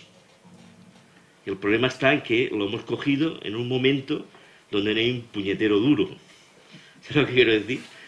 Pero es el punto. Yo entiendo que estamos ahora, como decía Juan de Dios, en un momento de madurez, y soy Paca también lo comentaba, de mayor madurez para emprender ese camino. Para emprender ese camino. Pero, digamos, bueno, yo sé otras comunidades autónomas que han intentado con el euro turístico, con mecanismos para que recirculara. Es decir, que si tú vas a Menorca a pasar un fin de semana y gastas en la hostelería y en el hotel un dinero, que te pagaras €1 por persona, para que el paisaje, que es el que hace que tú vayas a Menorca y es mantenido por los vaqueros de Menorca y por los agricultores de Menorca, son los que reciban ese dinero. Parece que da miedo hacer estas cosas, ¿no? Y yo creo que es importante ya reconocer que los bienes y servicios que tiene la gente que mantiene estos espacios hay que reconocérselos y empezar a apoyarlos directamente. Una vía, es decir, lógicamente las plusvalías urbanísticas.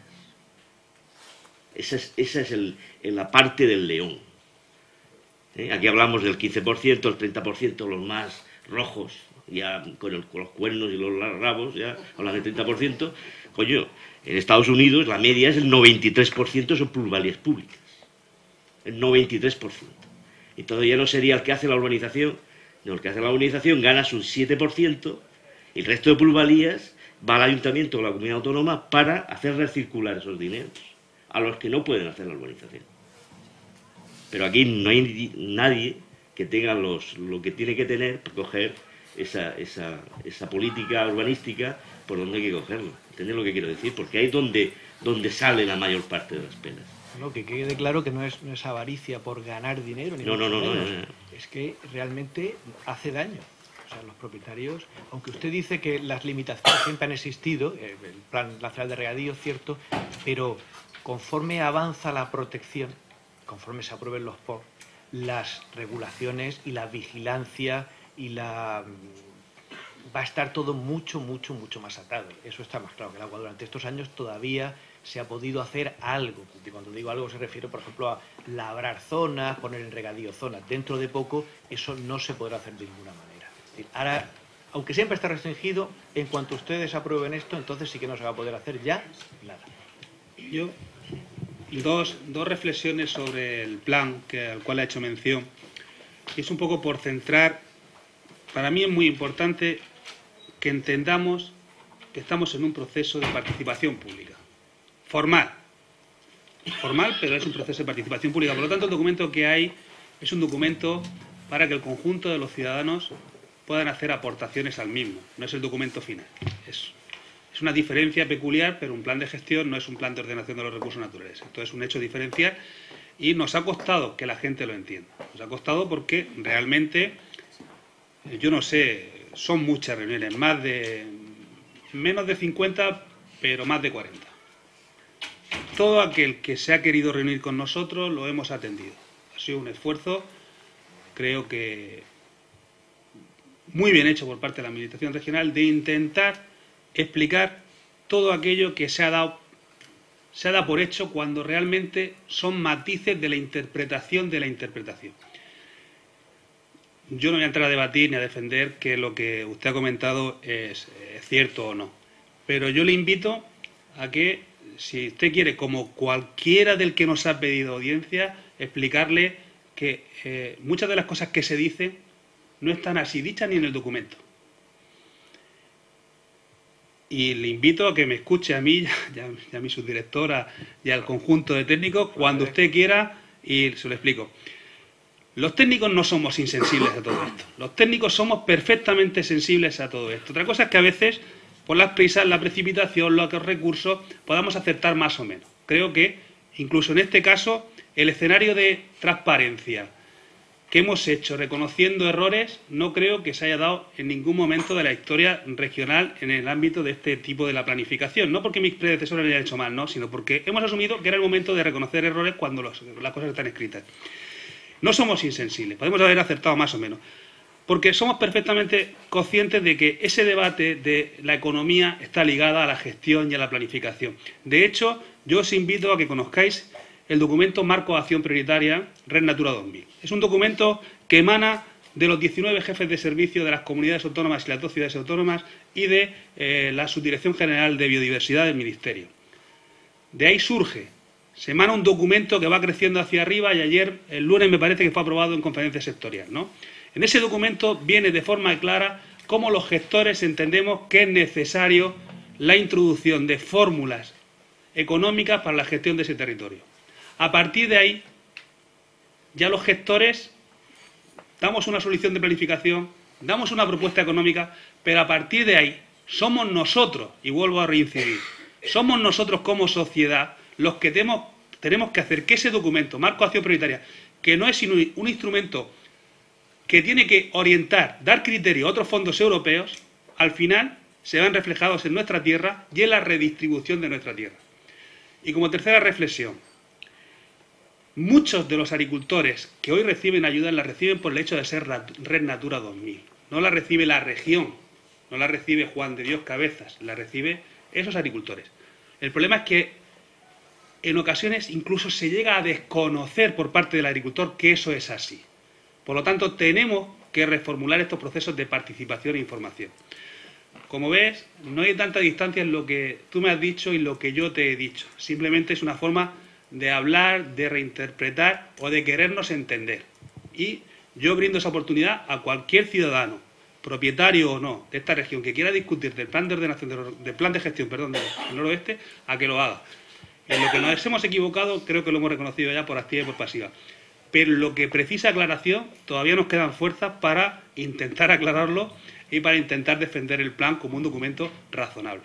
No sé si, creo que he respondido. Yo se lo agradezco porque... Creo que he respondido, pero sobre todo, si estáis preocupados por el tema económico, yo os invito a que conozcáis ese documento, que es Marco de Acción Prioritaria, me parece que está colgado ya de la hoja web del Ministerio, donde los técnicos que gestionamos esto damos una serie de soluciones. Probablemente tampoco sean las perfectas, pero ahí están. Gracias. Una muy breve reflexión, ¿no?, en relación con esta problemática de la limitación de algunas facultades, ¿no?, inherentes al derecho de propiedad, que se limita como consecuencia de la protección de los espacios naturales y como consecuencia de la aprobación de estos planes, ¿no?, que son tenidos pues no como expropiaciones, sino como delimitaciones del contenido de propiedad y por tanto pues no tienen derecho a indemnización. De modo que bueno, considero también muy relevante el que todos trabajemos en la reflexión de fórmulas que permitan reconducir estas externalidades positivas, ¿no?, para pues todas estas personas afectadas, ¿no? Y bueno, hay un Real Decreto de 2010 en este sentido, que imagino que estará siendo estudiado, ¿no?, que regula el contrato rural o el contrato territorial, ¿no? Imagino que por ahí irán los derroteros, ¿no?, en la materialización de esos contratos de la Administración y de los propietarios de las tierras afectadas. Nada más. Bueno, soy Inmaculada Ramírez y trabajo en la Dirección General de Medio Ambiente. Formo parte del equipo con Juan de Dios, Paca, Marcelo, etcétera, del equipo técnico que se está encargando de elaborar estos planes de gestión y los POR. Mi pregunta iba para la profesora. Bueno, en primer lugar quiero agradecer este tipo de foros porque son una oportunidad, sobre todo para nosotros, para recoger ideas, sugerencias y felicitar a los autores de estos libros, que vienen en un momento, a pesar de que coincidió casi el tema de la sentencia con la edición de los libros, que fue una cosa que me llamó mucho la atención, pero porque hubiera sido una oportunidad que vosotros hicierais precisamente la interpretación que estamos nosotros en la Administración intentando hacer, porque eso tiene muchas implicaciones, no solo en esos dos espacios que tú dices, sino prácticamente en toda la red de espacios naturales. El tema que quería comentar era una pregunta a Blanca sobre el tema de la participación. Has comentado el tema de la reserva de administración, me parece muy interesante y te pido que si puedes aportarme información sobre tu tesis doctoral, pero tenía una duda, que es el tema de la Ley de Acceso a la Información y Participación y Acceso a la Justicia en materia de medio ambiente y la directiva. Es decir, ¿tú no crees? Te voy a hacer la pregunta, pero quiero además contestar a lo que ha planteado este señor, por reforzar un poco lo que ha dicho Juan de Dios. La pregunta es si no crees que precisamente ese instrumento es válido para promover esa participación, esa necesidad de incorporar a ciudadanos, vecinos, la sociedad, en decidir cuáles son las normas de protección en materia de medio ambiente, porque yo es una cosa que siempre he sufrido y hemos sufrido, los propios que estamos en la Administración, esa forma de hacer las normas que tiene el legislador en España y en Murcia, que está muy lejos y muy distante, o no, es el reflejo de la sociedad, pero por lo menos dar posibilidad a recoger esa participación, o que algunos sectores potentes pudieran influir más y no que dependieran del hecho de una mayoría absoluta en un Parlamento. Esa es la pregunta. Y luego, bueno, o me contesta o le contesto yo a este señor, así ya me retiro de coger la palabra. Efectivamente, nosotros somos sensibles porque somos sufridores y sabemos que no se puede imponer un plan. A veces la Administración, y esos son errores, creo, del pasado, por el hecho de reconocer unos valores ambientales y por la necesidad de protegerlos, se ha podido intentar, porque desde luego no lo hemos conseguido, imponer unos modelos. Nosotros eso después los hemos sufrido en la gestión. O sea, no podemos estar de espalda a los actores que están en los territorios. Véase, propietarios, agricultores a tiempo parcial, o ganaderos, o ciudadanos en general. No se puede. Nosotros nos gustaría, como técnicos en medio ambiente, quizá un modelo de plan. El modelo de plan que está ahora mismo en información pública, bueno, se acabó el plazo, pero que está ahora mismo en participación y hay muchas mesas abiertas, no es el ideal para nosotros, pero lo que queremos sentar son unas bases sólidas, consensuadas, para empezar a andar, y que sea sobre todo un plan con bases que tenga futuro. Evidentemente hemos empezado por un territorio muy difícil, y yo, que soy tan optimista como mi compañera Paca, creo que a pesar del rechazo inmenso social que hemos tenido, eso nos ha posibilitado aprender muchísimo y recoger muchísima información. Hemos tenido reuniones en las que hemos aprendido cómo se puede, fórmulas que no habíamos pensado, para, de alguna forma, compensar a los ganaderos de actividades ganaderas extensivas, de costes que ellos tienen y que a lo mejor por el hecho de estar en Renatura esos costes se los pueden evitar. Por ejemplo, hay muchas cosas que nosotros no hemos caído al hacer los planes porque somos biólogos, ingenieros de montes, etcétera. Entonces, esta participación para nosotros es básica. Lo que queremos es un plan con unas bases, evidentemente, que son, el objetivo es conservación de red Natura, porque es así, pero consensuados con los actores sociales, económicos, asociaciones, universidades, etcétera. Ese es el objetivo. O sea que le digo lo mismo que me ha dicho mi compañero, que le ofrecemos la posibilidad de pedir y solicitar una cita que se le va a explicar, y además podemos recoger sugerencias. Bueno, muy brevemente, respecto a la pregunta que me hacía Inmaculada Ramírez, que estoy a tu disposición, ¿no?, para comentar todos estos temas que interesan, ¿no?, relativo a la reserva de administración.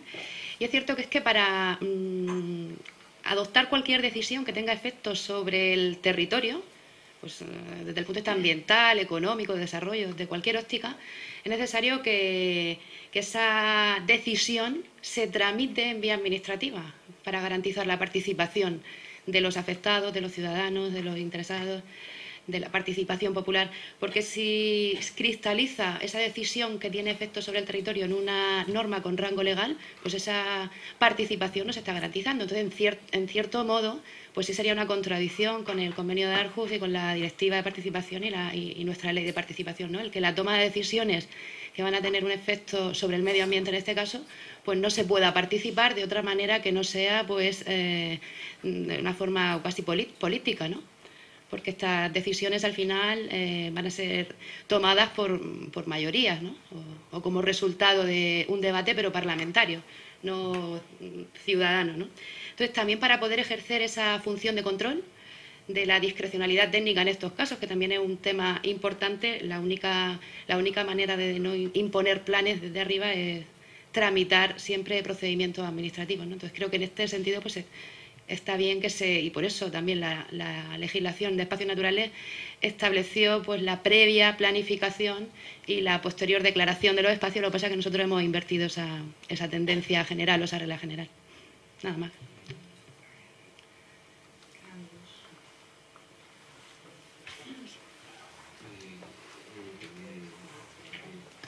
Quedan 2 preguntas. El Bedelvia da un golpe. Ya estamos en el límite. Llegamos ya a los penaltis. Ni agua. Casi. En la universidad estamos tan en crisis que ya ni agua, ¿eh? Aquí lo de agua para todos. Agua para nadie. Agua para nadie.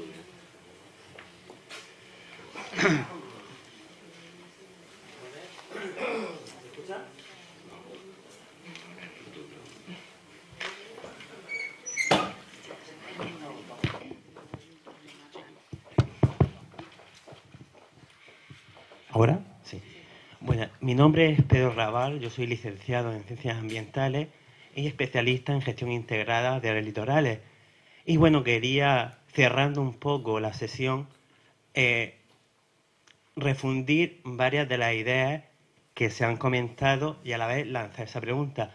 Hemos hablado de modelos de gestión, estrategias, que no lo he escuchado, estrategias más que modelos de gestión, centrar un modelo de territorio, y aquí va una propuesta y una pregunta. La pregunta para el que representa la política es: ¿dentro de la administración suena o se está trabajando con el modelo de gestión de áreas litorales? Y segundo, es una propuesta. Queremos saber qué modelo hay, queremos tener un hilo conductor dentro de nuestros modelos. Queremos aunar ecología, economía, sociología, todo este tema, porque sospecho que aquí muchos de los que están de foro no conocen este modelo de gestión, y lo voy a explicar muy brevemente. Básicamente lo que trata este modelo de gestión es de aunar los 3 pilares básicos del medio ambiente, que serían la economía, la esfera económica, la administrativa y la social y ecológico. Es un modelo de largo plazo, para nada cortoplacista. De hecho, los resultados que se esperan con esos modelos van en torno a unos 10, 15 años.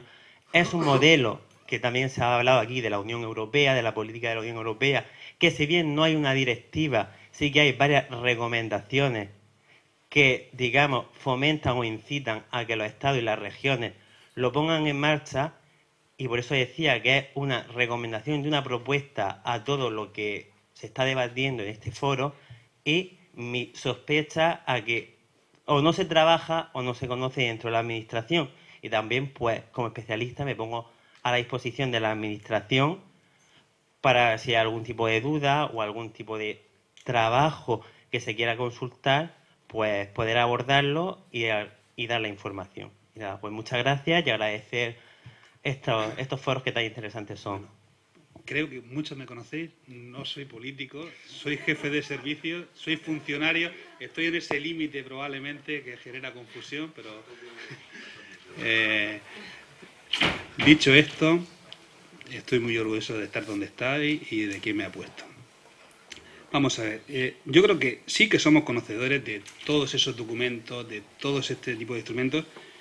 Lo que pasa que, dicho mal y pronto, tenemos que reformular una estrategia regional global. Cuando se nos habla de... ¿Cómo se llama el plan de desarrollo regional que hay? El PDR no es el plan... Sí, el plan de desarrollo regional, pero el plan estratégico regional, sí, el estratégico regional. Tenemos un defecto, y es que confundimos los planes estratégicos regionales con la suma de un montón de cuentas. Y esto es un defecto. Sobre todo los que trabajáis en ese mundo de la planificación, pues yo creo que los documentos estratégicos en esta región no existen. Y es lo que yo reclamo, o que me gustaría que tuviéramos. En nuestro sector, en el mundo litoral, que es mucho más complejo, pero creo que no estamos, pero creo que sí que estamos en condiciones de ir para adelante. Y en este caso, este plan de desarrollo regional, con los diferentes subplanes que puedan surgir, sí que creo que es bueno que estemos económicamente donde estamos. porque si no sería difícil discutirlo. Si no, probablemente el modelo sería único. Probablemente en este punto en el que estamos económicamente, la dirección del modelo económico puede ser diverso, cuanto menos diverso, no único. Y creo que ese es el momento. Si vamos a acertar o no, la prueba la vas a tener muy, muy cerca. Nuestra intención es sacar planes integrados de la gestión del litoral a corto plazo, porque la orden de planificación integrada de la región establece que el Mar Menor y el ámbito litoral es el siguiente, es el segundo. Y el tercero es Cabo Cope y Calnegre. O sea que lo que estemos acertados o desacertados lo vas a conocer pronto. Espero que se abra un proceso, porque va a ser cuanto menos igual de interesante. No sé si duro, espero que tanto no, pero interesante como el de Noroeste lo va a ser, ¿no? Es muy complejo. Yo no me siento un verdadero especialista, pero sí que voy a poner todo mi empeño en que el documento que salga sea interesante, que sea un documento en el cual todas estas políticas europeas se vean reflejadas y marcadas. Y creo que se va a unar todo: políticas pesqueras, políticas de conservación de biodiversidad marina, políticas de especies marinas, la tremenda responsabilidad que tenemos como región, que es de asumir la gestión del Mar Menor desde el punto de vista ambiental, con todas las dificultades, el debate que eso va a abrir. Y creo que es otro momento para discutir de ese modelo de gestión del litoral, ver cómo se encardinan las directrices del litoral en todo este proceso. Creo que es un proceso muy bonito, interesante, por lo menos socialmente. Y ahí pues podrás valorar o meditar si hemos acertado o no, y te invito a que en el proceso de participación pues participes activamente.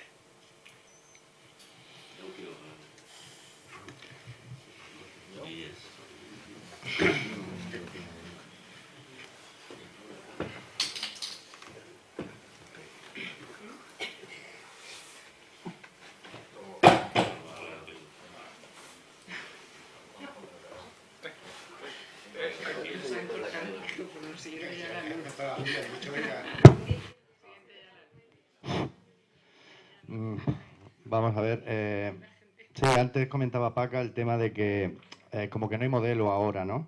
Y quería hacer una reflexión sobre esto, porque efectivamente ahora no parece ser que no hay modelo, pero sí que había un modelo de estos últimos años, que era el modelo basado en, se intentaba imitarse que la región fuese California o la Florida.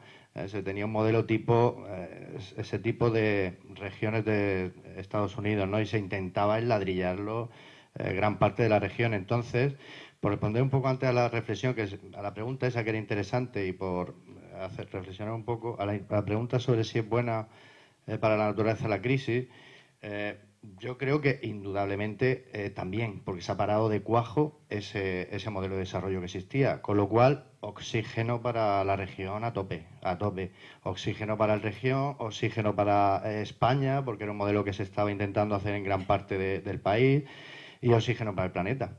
Y más en la perspectiva que yo creo que todo el mundo, cuando analizamos todo este tema del medio ambiente, imagino que todo el mundo lo tenemos, pero por si no, los datos, muchos datos de estos científicos que las noticias nos van trayendo, de las miles de especies que desaparecen en el planeta todos los años, el calentamiento global, la cantidad de especies de recursos pesqueros que estamos esquilmando, que eso es un grave peligro, la deforestación. Claro, el planeta es que está enfermo, entonces yo creo que tenemos que ir cambiando cada vez más, y yo lo he ido cambiando en estos últimos años y tal, de que posiblemente muchos de los espacios que conocemos ahora o legislaciones que existan ahora en un futuro no van a ser así, y habrá que ampliar, porque nuestra región debe contribuir a mejorar la salud del planeta. Porque si no puede ocurrir que todo esto pete, igual que ha petado con el tema de la crisis todo lo que estaba ocurriendo, nada, que esto sería otro tipo de crisis. Yo, por supuesto, no me alegro para nada que haya venido la crisis. Una cosa es que haya oxígeno para el planeta, pero claro, todo esto hubiera sido interesante que lo hubiéramos podido gestionar los humanos con raciocinio, y que esta transición o este decrecimiento que se está generando, que no es, se está decreciendo a nivel económico, pero claro, no cambiando el modelo de desarrollo. Entonces es una parte interesante porque sufre menos el planeta, pero claro, lo interesante y complicado es que los humanos nos pongamos de acuerdo a ver cómo cambiamos un modelo de desarrollo que no dañe el planeta y que no sufra la gente, porque claro, ahora estamos sufriendo todo el mundo las consecuencias de no habernos anticipado, y eso que miles de personas lo denunciábamos durante años, todo este modelo, etcétera, ¿no? Entonces yo creo que estamos en un momento que lo que hay que hacer precisamente es esta es mi opinión, ampliar espacios protegidos, crear grandes corredores ecológicos, cinturones que protejan los espacios protegidos, reservas de la biosfera, microreservas en zonas que se está viendo que tienen nuevos valores, reservas pesqueras, etcétera. Creo que estamos en un momento de intentar todo este tipo de historias que no las hemos hecho, hacerlas, teniendo, por supuesto, muy en cuenta, efectivamente, a propietarios que hay, ver soluciones, estos diálogos que son interesantísimos, claro, todo eso, toda esta reflexión es interesante, pero no podemos seguir con una mentalidad estrecha que posiblemente haya sido por el ladrillo con todo esto. Entonces, yo creo que hay que ampliar y imaginarnos soluciones a esos problemas, pero en la perspectiva de que hay que mejorar el planeta Tierra y la región. Luego antes comentaba una cuestión sobre el tema de zonas degradadas. Dice, ¿cómo pueden estar en zonas protegidas? Pues muchas de esas zonas se han degradado estando protegidos, que dice uno, bueno, ¿cómo puede ser que se haya permitido que se degrade, no? Porque algunas veces habrá sido intencionadamente, como ocurrió. Bueno, se ha visto en casos tipo las cerricheras, etcétera, lugares que se han convertido en plantaciones de lechugas y luego era para urbanizar, ¿no? Entonces parecía como intencionadamente se iban preparando las zonas, machacando los espacios protegidos, preparándolos para luego urbanizar. Entonces, ¿pero qué hacemos? Una zona que que hemos dejado que se degrade o que las autoridades no han sido muy restrictivas y han permitido que se degrade, ¿lo desprotegemos o intentamos regenerarlo? Porque yo creo que lo interesante, y el Algarrobico, no podemos dejar que eso ahora ya no sea zona protegida, porque sería un ejemplo de que, bueno, pues se destroza una zona y entonces la desprotegemos. No puede ser. La Bahía de Portmán, otro ejemplo que tenemos, de que una zona preciosa, paisajística, ecológica y tal, se ha destrozado. ¿Qué hacemos? Ahora ya se desprotege, aquello no tiene valor, o intentamos regenerarlo, que eso es el reto, ¿no? Yo creo que en esa clave hay que intentar ir pensando esto. Y ahora no sé si estamos en tiempo de responder preguntas. Yo creo que todo el mundo tenemos de pensar cómo gestionar todo esto ambientalmente, proporcionando recursos económicos a los que habitan allí o a los que no habitan allí. Una cuestión muy concreta. El tema de los invernaderos en Marina de Cope y otras zonas que hay por el litoral, aparte de algunas ideas que se han dado de compensar económicamente, ¿qué otras posibles soluciones? Porque a veces se ha permitido que se hagan invernaderos y no se debería haber permitido quizás, pero ¿qué posibles soluciones a agricultores o a personas que habitan en aquellas zonas para reconvertirlo en alternativas ecológicas y agrarias que sean competitivas y permita conservar esos paisajes? No sé si ahora es momento de responder, los tiempos, tal cual, pero era una curiosidad y si no, pues... Y la última pregunta, y esta muy escueta, es, ¿habéis traído libros para comprar? Sí, creo que sí, hay algunos, no sé si... ¿No? Pues eso es... La librería creo que está... pues decirlo porque algunos hemos venido sobre todo para el libro. Y escucharos, claro. Yo nada más que quiero aclarar, se habla, ya que estamos en crisis, pues entonces ha disminuido la actividad inmobiliaria. No, es que es la actividad inmobiliaria la que ha generado la crisis. Vamos a ver, vamos a ponemos un componente importante, ¿vale? Es un uso excesivo de ese monocultivo del ladrillo lo que nos ha generado esta crisis, por lo menos el componente español o levantino de la crisis, ¿no? Claro, hay gente que quiere volver a lo mismo como solución, y yo esto no lo veo. Entonces, eso es lo fundamental, es decir, que hay que repensar Murcia, reconstruir Murcia, y pensar que las sociedades maduras también se caracterizan por lo que deciden no destruir. No solamente por lo que construyen, si construyen aeropuertos, es lo que deciden no destruir. Que si Calblanque ahora mismo tuviera las 5.500 viviendas que quisieron meter ahí, ¿qué sería hoy día de Calblanque? Las playas privadas de 5.500 viviendas. ¿Qué papel tiene Calblanque ahora en la economía turística del conjunto del Mar Menor? ¿Es que somos estúpidos o nadie lo ve? Que es el complemento clave para darle sostenibilidad al conjunto. El crecimiento masivo de Águilas es que nadie lo ve. ¿Qué papel va a tener esa ventana que es Marina de Cope? Eso es una ventana, digamos, para desfogar los excesos que se está haciendo en las inmediaciones. Esto que no es evidente. Entonces lo que hay que reconstruir es una solución para todos los segmentos de costa que están vírgenes. Hay que ver su papel a medio y largo plazo, y hacer ordenación del territorio y no la ordenación a la carta de los propietarios de esos segmentos del territorio. Entonces, si hay que reconducir plusvalías de la parte urbanizada masivamente a la parte que se conserva, pues habrá que hacerlo. No sé si me explico, que es donde está la parte importante del dinero. Pero que quede claro que cuando hablamos de, bueno, es que viene bien la crisis, porque con la crisis se ha parado las urbanizaciones. No, es que el parón de las urbanizaciones ha generado la crisis, porque estamos creciendo de forma excesiva. Así ponemos qué son los caballos y cuál es el carro. Los caballos que estaban tirando del carro era la burbuja inmobiliaria, y esa es la que nos está generando todo este problemón, sea los desahucios, o sea la crisis paisajística, o sea los cementerios de esqueletos de edificios que nos encontramos en cualquier paseo por el campo de Murcia. Así somos listos ya y comprendemos eso. No tengo solución. Y las pocas que sabía, ya algunas... Te pongo un ejemplo de las cosas que, si empezáramos las cosas, si se hicieran las cosas con procesos de participación abiertos, por ejemplo, un ejemplo concreto que nos ha pasado ahora, Cajitán, ¿no? Hemos propuesto una solución que era no permitir o prohibir el cambio de secano a cultivos arbóreos, ¿no? Lo hemos puesto así en el documento. Pues parece ser que nos hemos equivocado, porque no hemos identificado bien el territorio. Parece ser que no era necesario eso. Simplemente lo necesario hubiera sido preguntarle a las gentes que cultivan esas tierras por qué las cultivan, en qué condiciones las cultivan y cuál es el problema que tiene. Pues el problema es una cuestión de oportunidad, de régimen de ayudas. Pues lo lógico es, si la gente quiere seguir cultivando eso y tenemos una cuestión de costo de oportunidad, vamos a reformular las ayudas de tal forma que ese diferencial se compense. Hubiera sido tan sencillo como eso, formularlo así en el documento. A la Unión Europea le hubiera valido igual. Sin embargo, lo hemos hecho al revés. No hemos preguntado, hemos abierto una puerta a un debate que nos ha perjudicado, nos hemos equivocado. Las soluciones vienen del debate, lo vuelvo a decir. El hecho de que haya invernaderos y si como sociedad asumimos que no deben estar porque patrimonialmente pueden afectar en negativo, la solución a ese cambio tiene que venir de la propia sociedad, de las propias personas que habitan, que desarrollan su actividad económica allí, porque si no, pues vamos a imponer un modelo que probablemente no sea el que ellos busquen o el que ellos sean capaces de adaptarse o el que ellos tengan condiciones de desarrollar. Por eso es bueno el debate y la participación. ¿Me he explicado?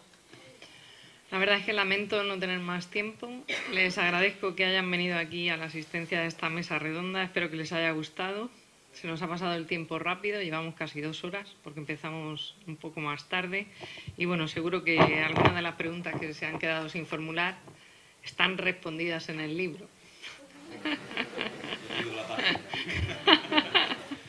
Quiero felicitar a mis compañeros, los autores del libro, no solo por la oportunidad, sino por su trabajo que conozco, y los animo a que sigan en esa línea.